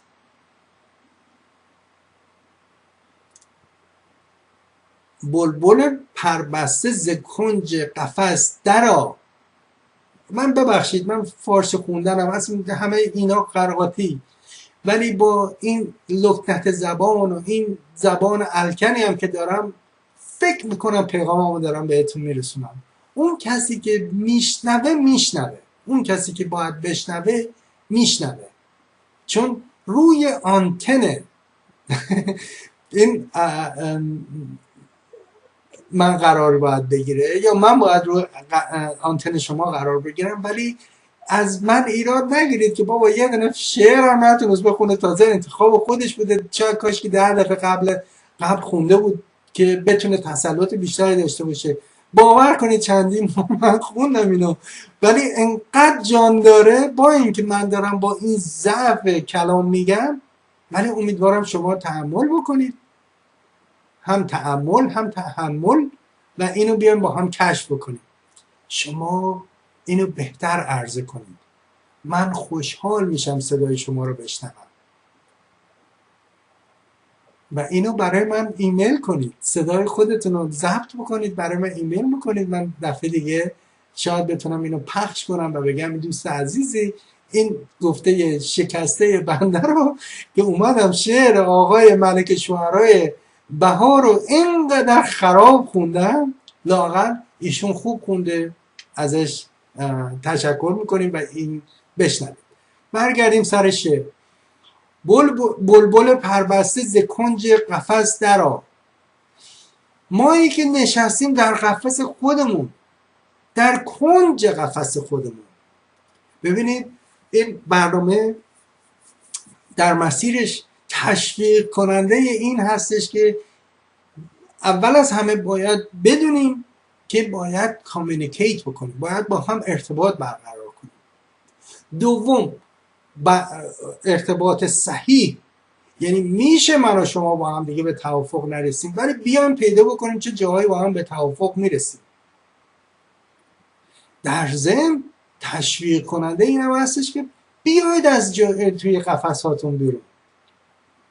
اینقدر فقط در ذهن خودتون نگه ندارید. همینطور که میبینید در برنامه‌های گذشته به کرات به این پرداختم. این سردر این برنامه است. پندار نیک، گفتار نیک، رفتار نیک. پس از پندار به تبدیلش کنید به گفتار، از گفتار تبدیلش بکنید به رفتار. وقتی که یکی رو میبینید واقعا طلب بتونه بهتون بگه که من دوست دارم شما رو در آغوش بگیرم و بگم چقدر دوستتون دارم علیرغم اینکه بشناسمتون. و این اتفاق با من میفته. دوستان عزیز جا به جا منو میبینن و من ذوق زده میشم، با لبخند میان با من صحبت میکنم. من اینو به شعف میام، چون انگیزه این برنامه اینه.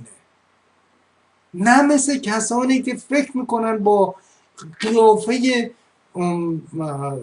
خشن، ناراحت، مرگ خواه، جان گداز من اصلا یه الفاظ نمیدونم چجوری بغل هم بذارم وقتی نگاتیو و منفی هستن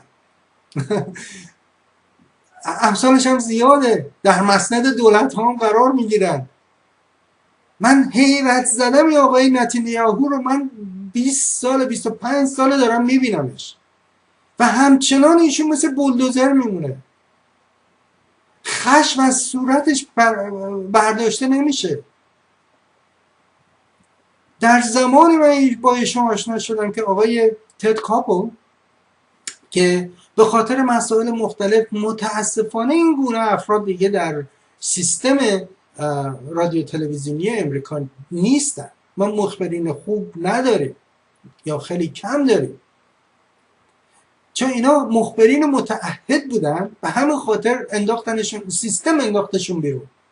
آقای تد کاپو، آقای دن رادر، آقای فیل، اینا مخبرین خوب بودن ولی چون مواضع فکریشون مخصوصا در یک نظام قبلی که آقای بوش در مسند کار بود به سادگی میتونستن اینا رو ممیزی بندازنشون بیرون و این کارو کردن و به جاش افراد رو آوردن که اینا فقط روخونی میکنن. اصلا شما نمیتونید درک بکنید اینا منبع فکری دارن. البته مساوی فکر اون نوشته‌ای که بهشون دادن هستن، در اون راستا حرکت میکنن، ولی از خودشون هیچ اعتباری نیستش که مطالبی که میگن. ببینید باز ما از داستان نرفتیم بیرون، من از داستان نرفتم بیرون، ولی اینا پرانتزاییه که باز میشه در زمانی که ایجاب میکنه و مقصد هنوز همون جای والا هستش که انسان والا خواهد رسید. و همین خاطر هستش من چند پیش داشتم فکر میکردم چرا تلویزیون‌های امریکا که این اعتبار بسیار بسیار بزرگ داشتن در سراسر جهان، ABC، BBC، ببخشید ABC، NBC، CNN و امثال هم، چرا بی اعتبار شدن؟ چرا تلویزیون های دیگر الان امروز بینندگان خودش رو پیدا کرده در امریکا؟ دقت بکنید در امریکا تلویزیون های دیگر، چون انسانی که دموکرات میخواد زندگی بکنه، میخواد واقف باشه در جایی هم که زندگی میکنه، اگه دموکراسی برقرار باشه بهش این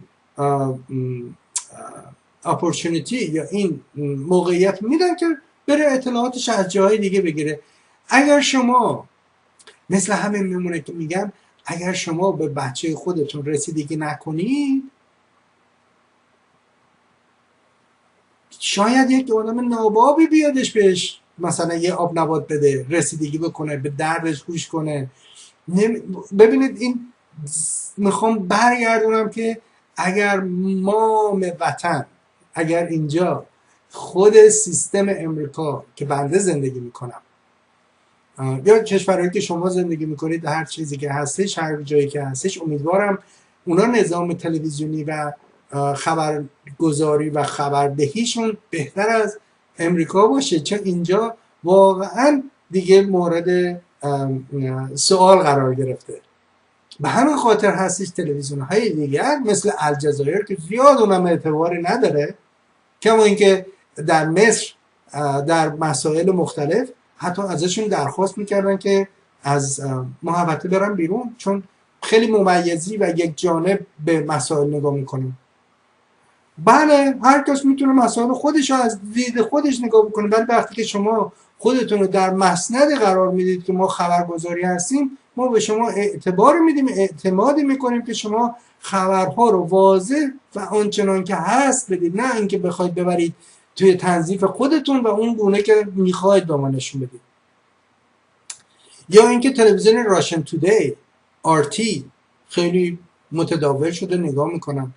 تلویزیون فرانسه 24 ساعته فرانسه متداول شده. کسانی که دسترسی دارن از طریق اینترنت یا تلویزیوناشون در محله هایی هست، مثلا محله ما که در فرفکس ویرجینیا هستش، از طریق کیبل، امیدوارم به گفته این حرفی که میزنم قطعش نکنن، ولی اینا میشه شما برید و این تلویزیون های دیگر رو نگاه کنید و قسمتی که دارن نگاه میکنن انقدر وسعت پیدا کرده که RT امروز میبینید که حتی آگهی آقای این که مخبر بود و همیشه یه دونه بند شلوار داشت، الان اسمش از ذهنم خارج شده، ولی ایشون پیوسته به RT به خاطر اینکه حالا به هر لحاظی که باشه آیا اونجا فضای بهتری برای گفتگو و گفتمان و نظردهی هست.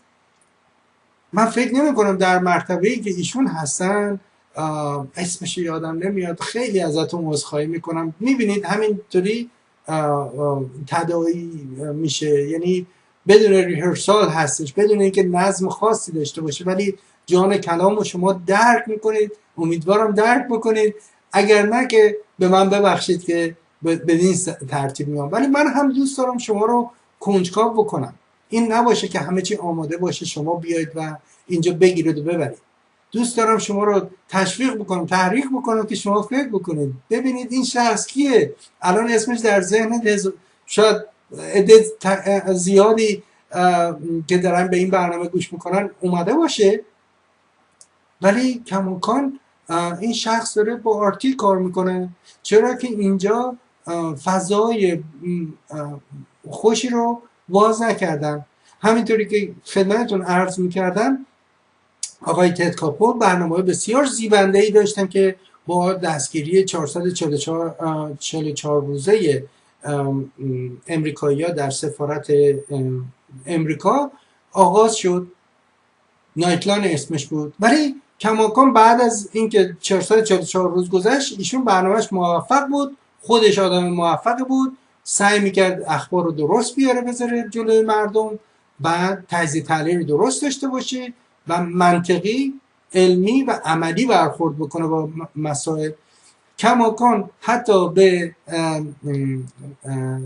رفته بود نمیدونم در کجا، آیا اسرائیل بود یا فلسطین بود، ولی پنل رو درست کرده و میز رو درست کرده و حتی دیواری هم بین اینا، چون اون زمان هنوز همین دیوار وجود داره و من فیلمشو دارم، VHS هستش.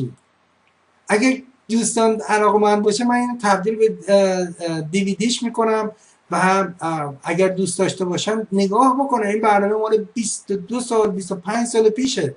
آقای تد کاپو نشسته روی یه دیواری که توی سالن درست کردن و شما باید نگاه بکنید که آدمای دو طرف این قضیه، چه فلسطینیا چه سمت اسرائیل، چگونه اینا با هم دیگه حتی میخوام وارد مذاکره بشن که خیلی سخت بود. در این پنل آقای نتانیاهو اون موقع بودن و همین گونه که امروز اینقدر با خشونت، اینقدر با سماجت، اینقدر با طرح توطئه که برمی‌داره یه دونه مثلا کتاب استر رو برمی‌داره میبره میده به پرزیدنت امریکا، برای چی؟ تشویق جنگ. برای چی؟ من نمیتونم درک بکنم شما چرا صلح طلبی نمی‌کنید به جایی که جنگ افروزی بکنید. کما اینکه در زمانی هم که در برنامه‌های گذشته بهش اشاره کردم، ببخشید بنده در زمانی بود حادثه اتفاق افتاد و من خیلی خوشحالم از اینکه این اتفاق افتاد که من نشسته بودم با آقای تام دیویس که ایشون در یکی از سناتورها بودن که در کمیته هوملند سیکیوریتی هم اون زمان بودن، تو آفیسش نشسته بودیم. کسانی بودن که برای مسائل خصوصی خودشون، حالا پزشک بود میگفت من مسئله پزشکیمو چجوری حل بکنم، اون یکی کار هنری انجام میداد میخواست کار هنریشو، اینا ایرانی بودن ها، ما در یک مجموعه ایرانی بودیم که من از ایشون سوال کردم به جای این همه جنگ افروزی چرا شما نمیاد دل مردم رو خوش بکنی؟ winning heart and mind of people، به جای اینکه جنگ افروزی و اینقدر. که ایشون جواب مساعدی ندادن و اون کسی هم که مسئول جلسه بود به من گفتش دیگه بیشتر از این سوال نکن. من سوالم هنوز رو جای خودشه. به همین خاطر هستش یک رکوردینگ 6 دقیقه‌ای دارم، نه 3 دقیقه‌ای دارم که مشخصا ریکوست دادم به آقای اوباما. اون موقع داشتش خودش برای دوره دوم آماده میکرد که من در فاصله بسیار نزدیک از ایشون 8 بار درخواست کردم no more war, it was my request then. و الان این گل شکوفا شده. من خوشحالم از این شکوفایی. من خوشحالم اشخاصی در جهان همین نیت دارن، همین نیت رو پافشاری میکنن، حتی جان خودشون از دست میدن ولی نیت خوش خودشون، اون خواسته والای انسانی که خوبی و برتری و بهتری دیگران هم هست، اینو من هم بهش اشاره میکنم. برمیگردیم به شعر آقای ملک شعرای بهار که بلبل پربسته ز کنج قفس درآ. دقت فرمودید ایناست تحولاتی که اتفاق داره میفته در اطراف ما. ما باید بیایم با هم صدا بشیم، باید خواستار صلح جهانی باشیم، باید درخواست بکنیم که universal justice equals peace، universal peace. اگر قضاوت صحیح، عدالت صحیح به جا بیاد، انجام بشه، صلح جهانی اصلا پیس آف کیک به سادگی پیس آف کیک، یعنی یک قطعه شیرینیه که به سادگی شما به دستتون میرسه در زمانی که قضاوت صحیح و عدالت صحیح انجام بشه. آخرین قطعه این شعر رو میخونم، بعد دیگه بقیه‌اشو میذارم خودتون برید این شعر مرغ سحر رو گوش بکنید، لذت ببرید، ولی گوش بکنید. حتی یکیش هستش که لیریکس، یعنی نوشته هاش اشعارم همینطور که داره شعر میخونه و یک صحنه توی یوتیوب هستش، شعرم باهاش میتونید بخونید. این کارو بکنید و ببینید چقدر لذت بخشه. بلبل پربسته ز کنج قفس درآ، نغمه آزادی نوع بشر سرا. این جان کلامه.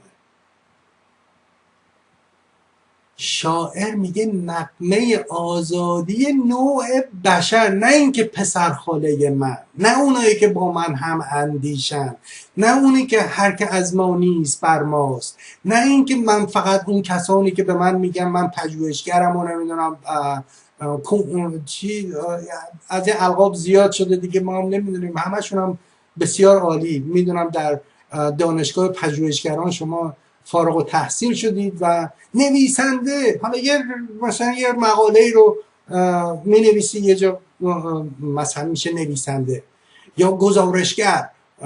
من نمیدونم کی پول این گزارشگر رو میده، که چه منبعی به ایشون میگه که شما میتونید برید. آقا عزیز دل، اگر شما پژوهشگر هستید باید بهتون یک چیزی رو داده باشن در اون رابطه پژوهش بکنید. خب مثلا شما در دانشگاه اینجا شما میتونید برید پژوهشگر بشید در مورد یک بیماری یا یک متد فکری، یک داستانی، بعد اون میان به شما پول میدن که شما بتونید راحت بری پژوهشتو بکنی. این پژوهشگران کی بهشون پول میده؟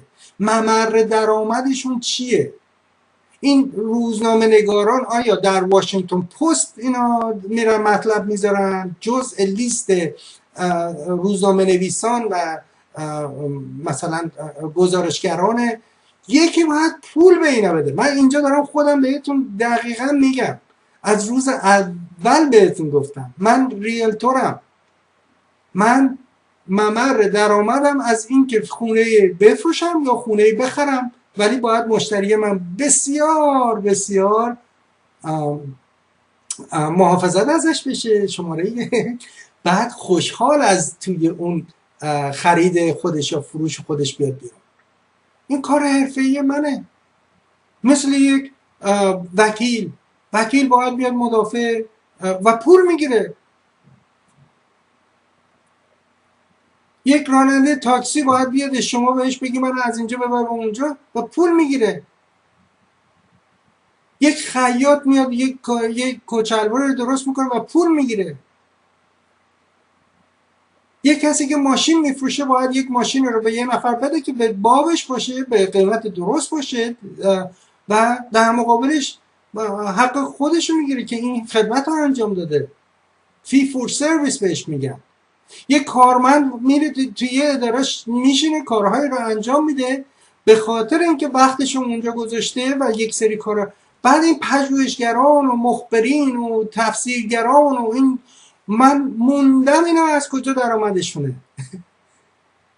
هیچ اشکالی نداره که کسی به شما یا یه اداره‌ای، یک مسندی، یک جایی به شما پولی بده. بنده درآمدم از این راه. اینم آر هستش، ریلتورم من و بدین ترتیبه. من از جایی درآمدی ندارم. که بخواد منو تشویق بکنه بیام بشینم اینجا. خودم میپردازم، از جیب خودم میپردازم. من میخوام برم به مرحله بعدی، ولی خواستم در حاشیه اینو خدمتتونم عرض کرده باشم.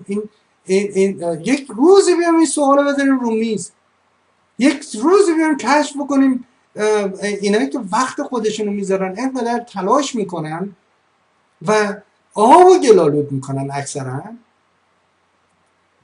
من احترام میذارم به عقاید دیگران، من احترام میذارم که با هم به توافق نرسیم سر خیلی مسائل.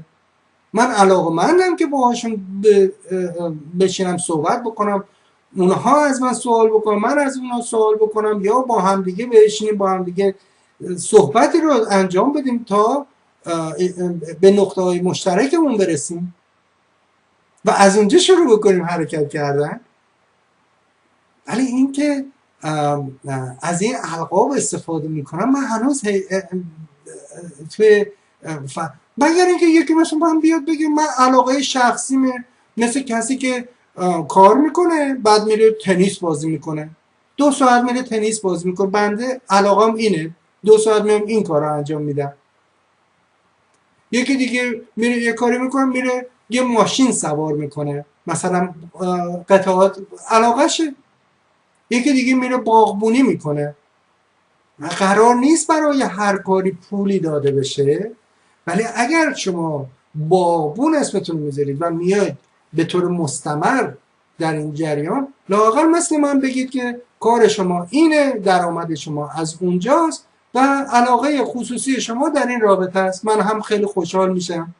تازه شاید ما بتونیم کار شما رو پیدا بکنیم، بهتون مراجعه بکنیم و به سرویس شما، خدمات شما رو بخریم. بگیم که اگر شما تلویزیون درست میکنید یا کامپیوتر درست میکنید، چرا نیام پیش شما هم همین کارو بکنید. اگر خونه میخواید بفروشید یا خونه میخواید بخرید، چرا پیش من نیاید؟ نه اینکه من این اصرار رو دارم، این برنامه در اون رابطه نیست. ببخشید مترددم. امروز گویا بنده خیلی هم تشنه هستم. ساعت رو نگاه بکنیم ببینیم چقدر وقت داریم، چون میخوام موضوع بسیار بسیار جالبی رو که زمان زیادی نداریم، در 25 دقیقه آینده باید این داستان رو به اتمام برسونم. مسئله بسیار جالب و خوشایندی که از نظر بنده اتفاق افتاد، همین نشست ژنو که تحول بسیار عمیقی بر بنده و من اصلا مسرورم از این اتفاقی که افتاده. من نمیتونم، مثل یه جمله بودش میگفت در پوست نمیگنجم، بنده هم در پوست نمیگنجم. نمیدونم چی بگم، چگونه ابراز بکنم. دقت بکنید در رابطه با مسائلی که در ژنو پیش اومده، پیشا پیش خدمتتون بگم بنده هیچ پولی دریافت نمی‌کنم، هیچ مقامی به من داده نمیشه، چه از طریق کشورهای غربی چه از طریق دولت ایران. خانواده بنده هم هیچ پولی دریافت نمی‌کنن. ببینید افرادی هستن که در این مسائل شرکت میکنن، حالا یکی مثلا یه دفعه میبینید شناخته میشه، یک مسندی میگیره، بعد یه پولی هم بهش میپردازن، یا اینکه کتابی داره پروموت میکنه، 1 میلیون میفروشه، 1 میلیون در میاره، هر کتابی $1 بهش برسه. یکی دیگه فرش وارد میکنه، چون اگه این روابط درست پیش بره میاره هزاران فرش میاره اینجا، روابط فرش. یکی دیگه مبل میبره ایران، یکی دیگه میادش الان دارن روابط هواپیما و قطعات هواپیما، امیدوارم که از امریکا بره، میره وارد قراردادهای هواپیما میشه $میلیون ها. ولی بنده کارم اینجاست که یه خونه کسی بخواد بفروشه، یک خونه کسی بخواد بخره، من در خدمتش باشم و سرویس خوب خودم رو بهشون ارائه بدم.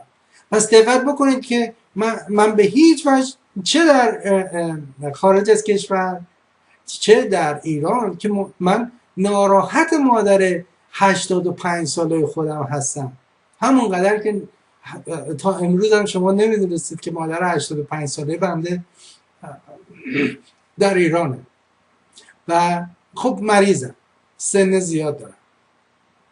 ما در طبقات بالای شهری دولتی، اصلا در دولت ما کاری نداریم، هیچ کدوم از افراد. من فقط پدرم کار دولتی انجام میداد، 30 سال در بنگاه کل دارویی کشور که سال 79 یا 57 اقدام به بازنشستگی بعد از 30 سال خدمت کرد و انقدر محبوب بود در میان کارمندان اداره خودش که نمیذاشتن بره، یعنی خواستار این بودن که بمونن برای ایشون در این سال. تنها کسی که در دولت کار میکرد. ما اون موقع در سال 79 یا 57 طبقه متوسط شهری بودیم، به خاطر تحولاتی که پیش اومده و نظام بعد تکثیر یا پخش ثروت در ایران هستش، ما به تبدیل شدیم به طبقه پایین تر از متوسط. هیچ ابایی ندارم از اینکه اینو بگم، ما نیازمند کسی نیستیم. فکر میکنم در سر خونه ما نون و آب فراهمه. اون کسانی که شما فکر میکنید یا باید آقازاده ها باشن با ماشین های بسیار گران قیمت، با خونه های بسیار لوکس، باز هم با اونا نیستیم.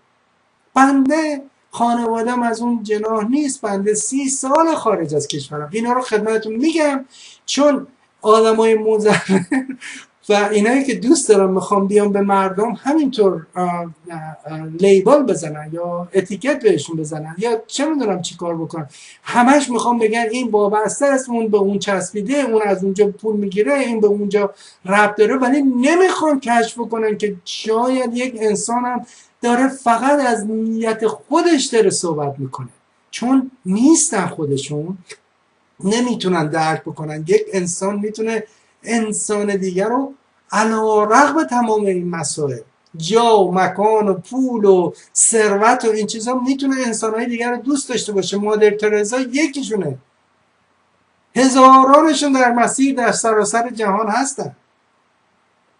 امروز که در باز بشه بین روابط ایران و امریکا، دقت بفرمایید، باز یک داستان جدید پیش میاد. یک سری، من امیدوارم اول از همه بذارید خود کشف مسئله رو بکنید، بعد مواضعی که درخواست‌هایی که دارم از این گل یکگانه، یک گل در بوستانی که من انتظارش دارم،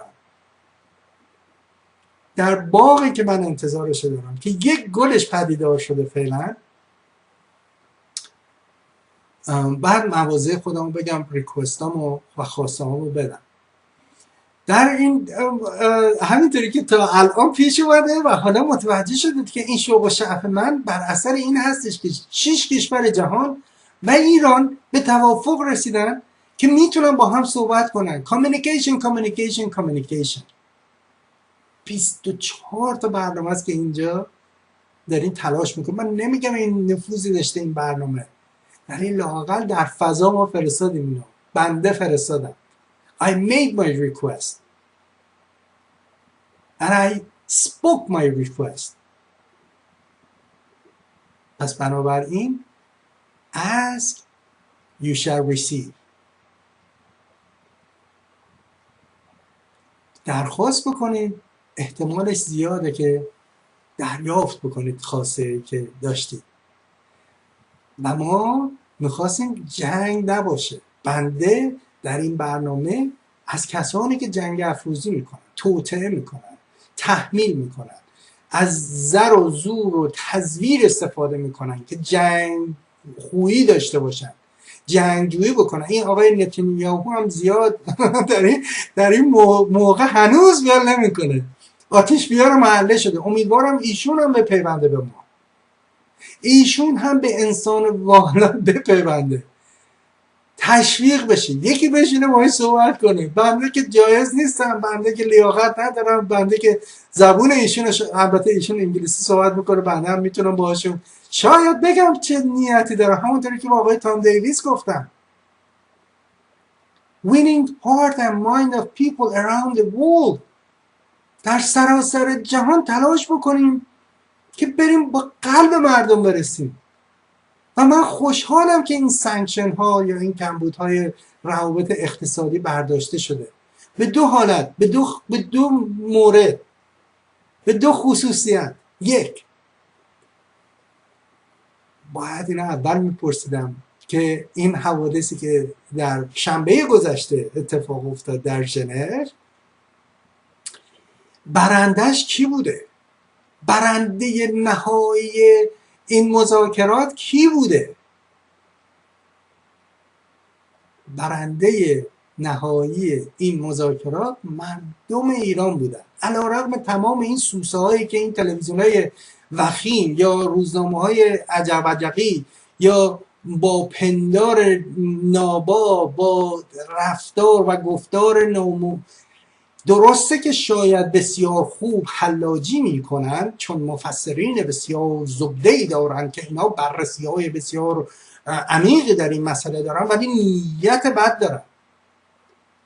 از اینکه صلح جای جنگ رو گرفته یا بوی صلح در این منجلاب جنگ آلود ذهن آنها، افکار آنها و حتی رفتار آنها پدیدار شده، درسته که نمیتونن اینو حذف بکنن، جذب بکنن. دقت بکنید، من میخوام یه خاطره بهتون بگم، امیدوارم باید سریع بگم چون وقت کمه، میخوام به خواسته های بعدی من برسم که امیدوارم چه اتفاق بیفته.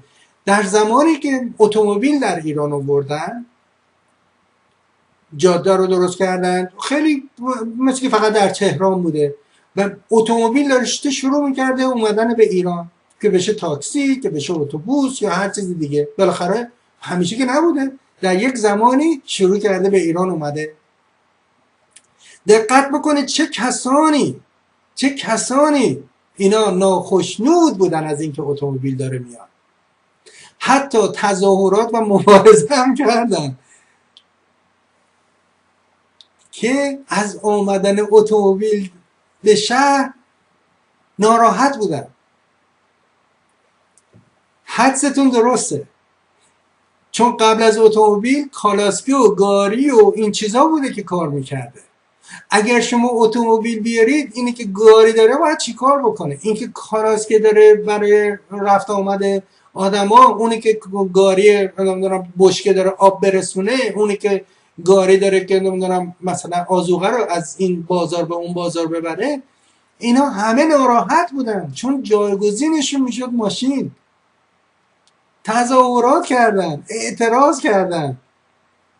ولی من فکر میکنم خب اینا اعتراضشون به جا نبوده، چون امروز کالاسکه ها هستن، کسانی که علاقه‌مند به کالاسکه هستن در شهرهای مختلف میتونن برن سوار شن، کیف خودش هم داره.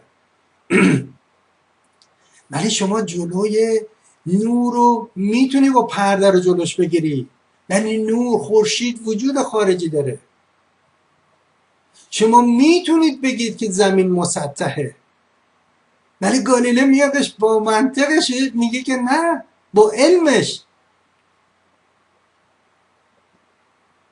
دقت بکنید، پس شما هر چقدر هم که سماجت بکنید که جنگ افروزی و جان دیگری را تلف کردن راه حل هستش، من متوجه میشم چرا شما، یعنی توی لونه مورچه ها آب ریخته شده، شما اینو باید بیون بیرون، دنیا رو آب برده و فغان بکنم، اراجیفشونو بگم، منطق نابابشونو بگم.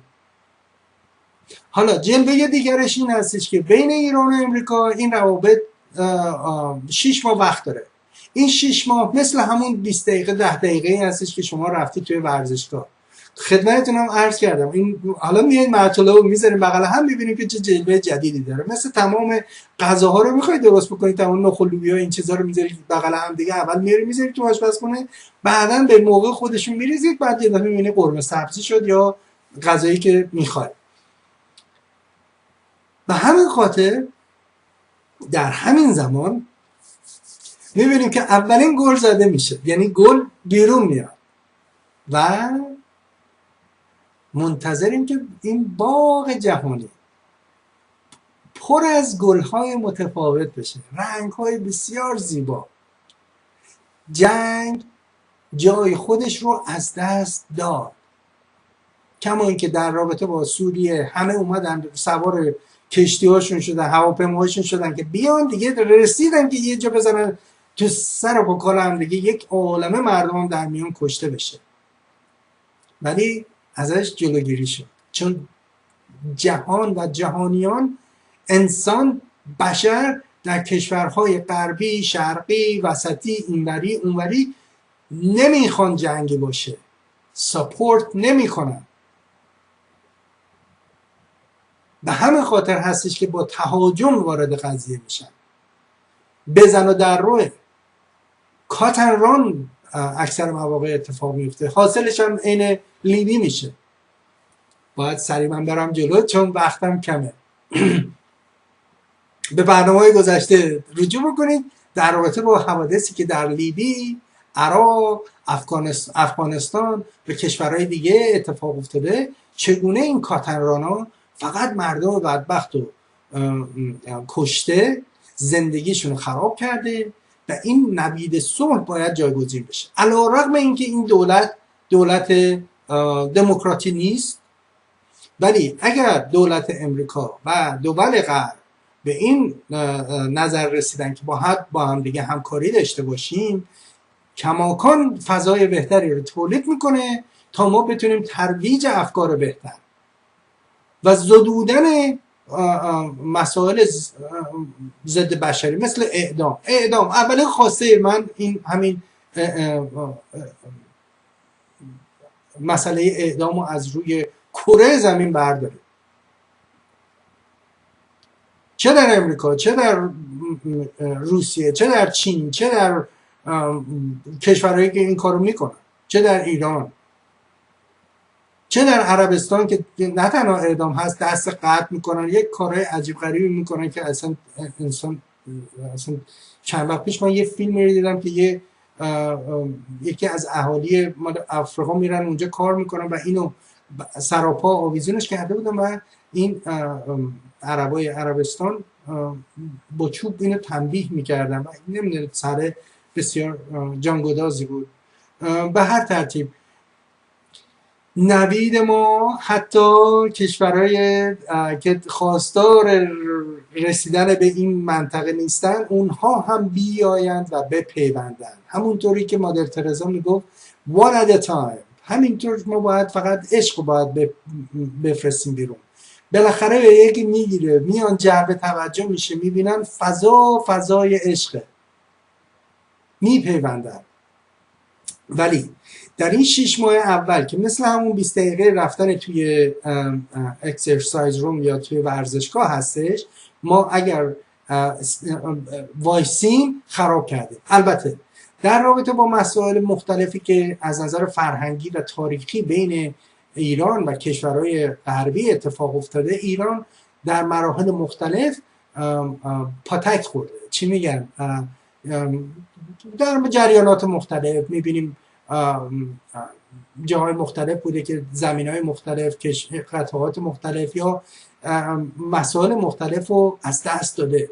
باید خیلی مواظب بود. من خیلی خوشحالم که مواضع و کانکلوژن این جلسه رو مطرح کردن، چون در برنامه گذشته من درخواستم این بودش که امیدوارم این جلسات پیش بیاد، امیدوارم به هم دیگه بشینن، همون ارتباط برقرار بشه، صحبت بکنن، کندوکاو بکنن به یک نتیجه مساعده که همگان بتونن در اونش شرکت داشته باشن به نفع مردم ایران.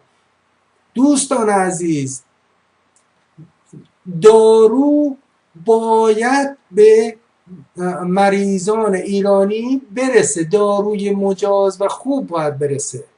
من وقتی با خواهرم صحبت میکنم میگه سرنگی که من میزنم برای آمپولم میزنم انقدر دردناکه، چون این سرنگ از کلوفتر از اون سرنگاییه که با تکنیک برتر درست شده و ساخت ایرانه. من خیلی خوشحالم که ایران سرنگ درست میکنه، چون وقتی که این پدیده های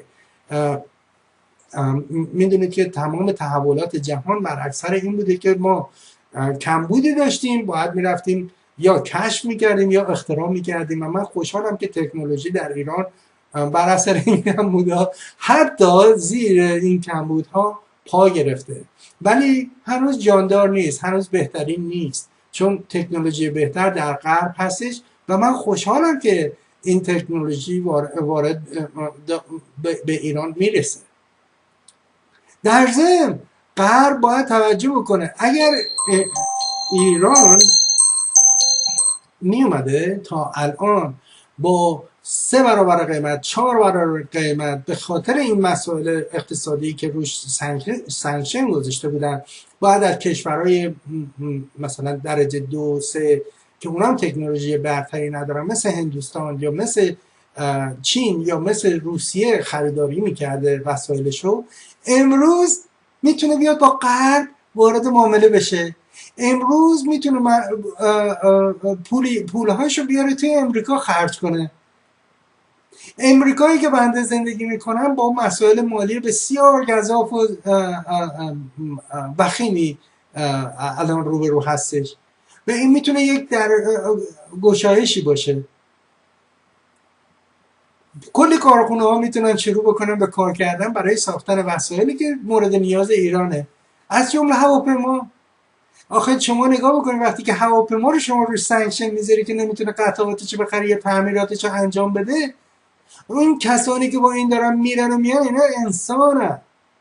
بله دولت مردان در ایران همشون با هواپیماهایی که خیلی منظم، شاید دوتا مثل هواپیماهای امریکا که پرزیدنت وقتی داره از این ور به اون ور میره دوتا هواپیمای جنگی هم مشایعت میکنه، چون هم همراهی میکنه. این نظام کسانی که ثروتمند هستن در امریکا، دونالد ترامپ فکر میکنید شما ایشون ناراحت بود از اینکه مثلا گاورمنت شاتداون به وجود اومده بود، 2 تا پیمنت خونهش عقب افتاده بود، خونهش فورکلوز میشه یا شورت سل میشه؟ نه. پس ببینید این مزارات به نفع ملت در میاد، ملت ایران، و ولی در همین میان آقازاده ها در ایران میان وارد قضیه میشن، میان روابط امضا کردن و گرفتن کمیسیون ها، یا اینکه کسانی که الان خودشون مثلا میان بخوام برن در امریکا هم همینطور، به جای اینکه بوئینگ بیادش هواپیمای جت جنگی درست بکنه که بخواد بمب بندازه یا از این درون درست بکنه که بخواد بیاد بدون سرنشین بره و مردم پاکستان رو اینقدر کشته و عاجز کرده و اینا اقدام به عملیات خاصی کردن این روزها که جلوی این کارو بگیرن، بیاد هواپیمای مسافربری درست بکنه. مردم ایران مردم امریکا رو دوست دارند. مردم امریکا که ما هر روز میبینیمشون اکثرا ما رو دوست دارن، مگر اینکه از طریق این تلویزیون‌ها و پروپاگاندای بسیار خشن، بسیار کوبنده. 30 ساله که ایرانی رو دارن تخطئه میکنن. بنده در خارج از کشور 5 سال در ایتالیا و بقیه عمرم در اینجا از سال 1985 دارم میبینم و احساس میکنم. این پروپاگاندا اینا رو باید بردارن از روی دوش ما. ماها انسانایی هستیم که همدیگر رو دوست، اصلا انسانهای جهان همدیگر رو دوست دارن. حالا نوید بعدی رو خدمتتون بگم. این تا اینجا که گل اول اومده بیرون، حالا ما منتظر باغ هستیم. دیدید که تحولات سپرینگ عرب یا کشورهای مختلف از حکومتاشون دلخوشی نداشتن و اومدن به خیابون و تحولات عظیم به وجود آوردن. از همین ما میتونیم استفاده بکنیم و کشورهای مختلف رو پای میز بیاریم، به مذاکره بذاریم، کامیونیکیشن و بتونیم این پدیده هر کس بخواد بره در گوشه خودش 4 نفر مثل خودش رو پیدا بکنه و بر علیه دیگران اقدام بکنه و همیشه هم آلترناتیو نهایی جنگ و خرابکاری باشه. از این به بعد این چپتر گذشته است. از این به بعد این یک پرونده‌ای که بسته شده گذاشتن کنار. از این به بعد فقط ما میخوایم صفا و صمیمیت و عشق و محبت رو به هم برسونیم و اینجا شروع شده. امیدواریم بمونه. آتش بیارای محله خیلی زیادن، کسانی که جون خودشونو تلف میکنن که نظام با هم بودن انسان‌های صلح خواه و حاضرن جونشون رو طلب بکنن تا اونا رو آزار بدن. کمون که میبینید به خودشون کمربند میبندن که یه عده رو بکشن، چرا که اونا به صلح جهانی نرسن. و صلح جهانی فقط و فقط مستلزم این هستش که عدالت و قضاوت صحیح انجام بشه. و امیدوارم یک روزی به همین زودی ها، چون من در برنامه گذشته مثل اینکه اشتباها گفتم که در سردر سازمان دوبل، چون من سازمان ملل رو میگم سازمان دوبل، این مال دولت هاست، دولت ها هم غالبا با مردم زیاد کاری ندارن، ولی ما این نوید رو میدیم. ما خواستار این هستیم که الان جو عوض شده که قطع شعری از سعدی، بنی آدم اعضای یک پیکرند که در آفرینش ز یک گوهرند، چو عضوی به درد آورد روزگار، دگر عضوها را نماند قرار. تو که از محنت دیگران بیغمی، تو که از محنت دیگران بیغمی، نشاید که نامت نهند آدمی، نشاید که نامت نهند آدمی. تو که از محنت دیگران بیغمی. انگیزه این برنامه همینه. انقدر گفتیم تا رسیدیم به اینجا. اولین گل شکوفا شد. امیدوارم به باغ جهانی ختم بشه. کشورهای دیگه هم بیان به جای این که اسلحه سازان بیان اسلحه بین بچه‌های 15 13 12 ساله آفریقا پخش بکنن، که یک اونا بخوان جان خودشونو، دو انگیزه بسیار احمقانه‌ای دارن جان دیگری رو میگیرن، هر فشنگی $10 خرج داره، ولی من نمیدونم کی اینا رو فایننس میکنه، کی پولشو میده، ولی میگم که باید تموم بشه. از این به بعد برای هم گل بفرستیم. من به اتمام برنامه امروزم رسیدم. من خیلی خیلی خوشحالم از اینکه این برنامه بدین طریق تونستم با شما کامیونیکیت کنم، مواضع مختلفی رو با شما پیش آوردم، ولی خواسته ها فکر میکنم شما درک کردید. اگر نکردید با من از طریق ایمیل نمیگم که درک نکردید، شاید زبان من قاصر بوده، متد من شاید کفایت نداده، ولی میتونید از طریق ایمیل با farza.tv1@gmail.com با من تماس بگیرید. ببینم سوالی داشته باشید یا موضوعی مطرح بکنید که مثبت باشه و ما رو بتونه، من و شما رو بتونه تشویق بکنه به راه بهتر. یا اینکه از طریق پستی میتونید به آدرس PO Box 311 DLBA 22027 با من در تماس باشید. و این نوید خوشایند و ازتون درخواست میکنم حتما برید و شعر مرغ سحر رو گوش بکنید.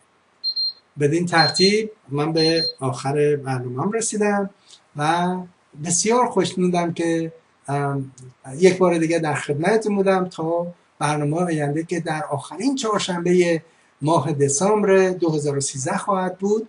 و هر جا که هستید خوب و خوش و سلامت باشید و هر جا که شما رو میبینم با آغوش باز، با لبخند شما و به هر ترتیب این امید بندرم شما تشویقم میکنید. ازتون بسیار بسیار متشکرم. تا برنامه آینده به امید دیداری بیشتر در هر جایی که شما رو میبینم و با هم دیگه روزگار خوبی رو داشته باشیم و اشتیاق خودمون همچنان نشون بدیم و از این ورزشگاه بیرون نریم تا زمانی که بتونیم تمام اطراف جهان پر از گل باشه و نفرت زدوده بشه، خشونت از بین بره. به امید اون روز، به امید صلح جهانی که ضامن صلح جهانی قضاوت درست و عدل درست می باشد. به امید اون روز. تشکر فراوان. بدرود.